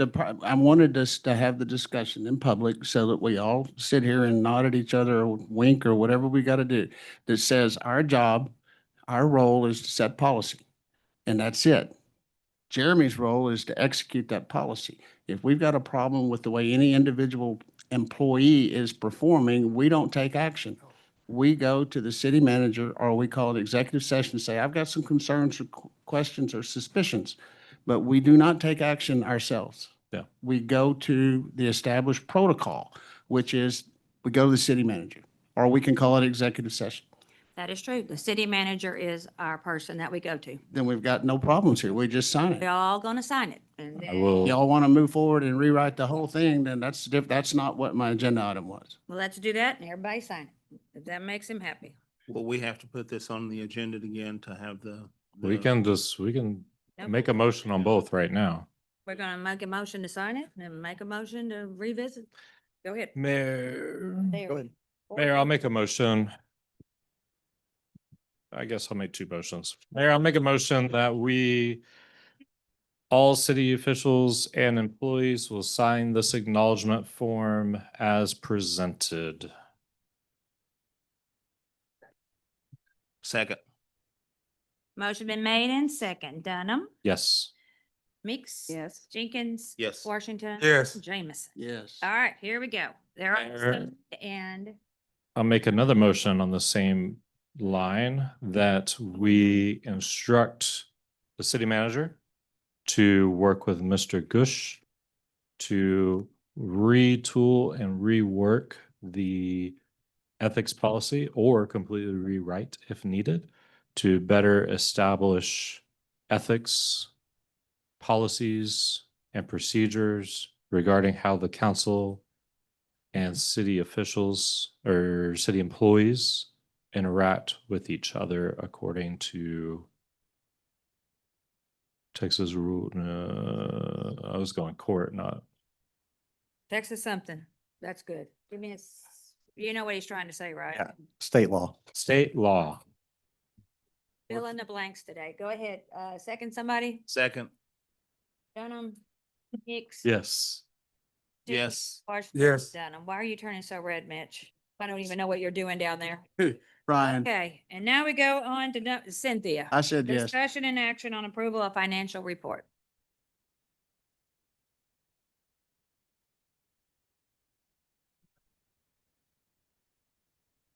Okay, you should have received in your packet the financial report for March. As you can see, overall revenues are exceeding expenses at this time. You look into it, of course, general fund is the one that is to the good at the moment. Utility fund is not, kind of the way it is at this time of the year. The reserve balances look, we're to the good in the general fund, which is where we need to be. I don't know if y'all have any specific questions or concerns with anything. Right.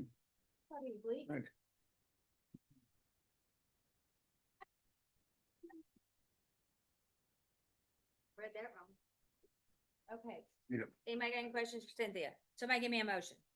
Nobody? I'll make a motion to approve the financial report. Second. Motion been made in second. Dunham, Yes. Meek, Yes. Jenkins. Yes. Washington. Yes. Jameson. Yes. And we can't do this next part in open session? We have to go close? No. Yeah, no. No, my gosh. I know.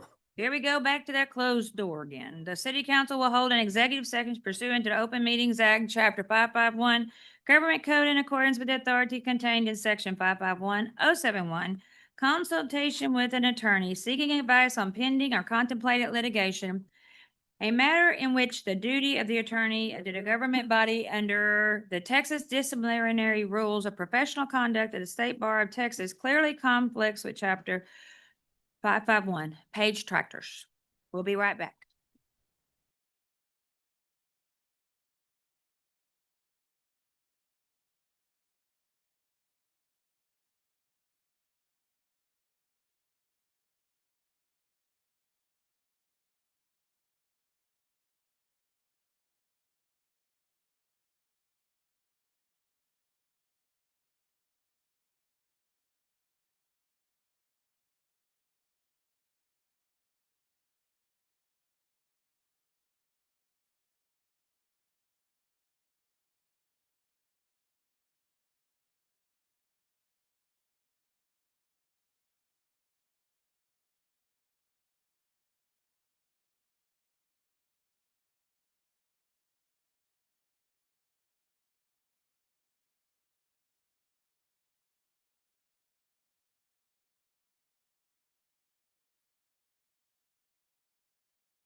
Back in open session, 8:27, discussion and action as a result of the executive meeting.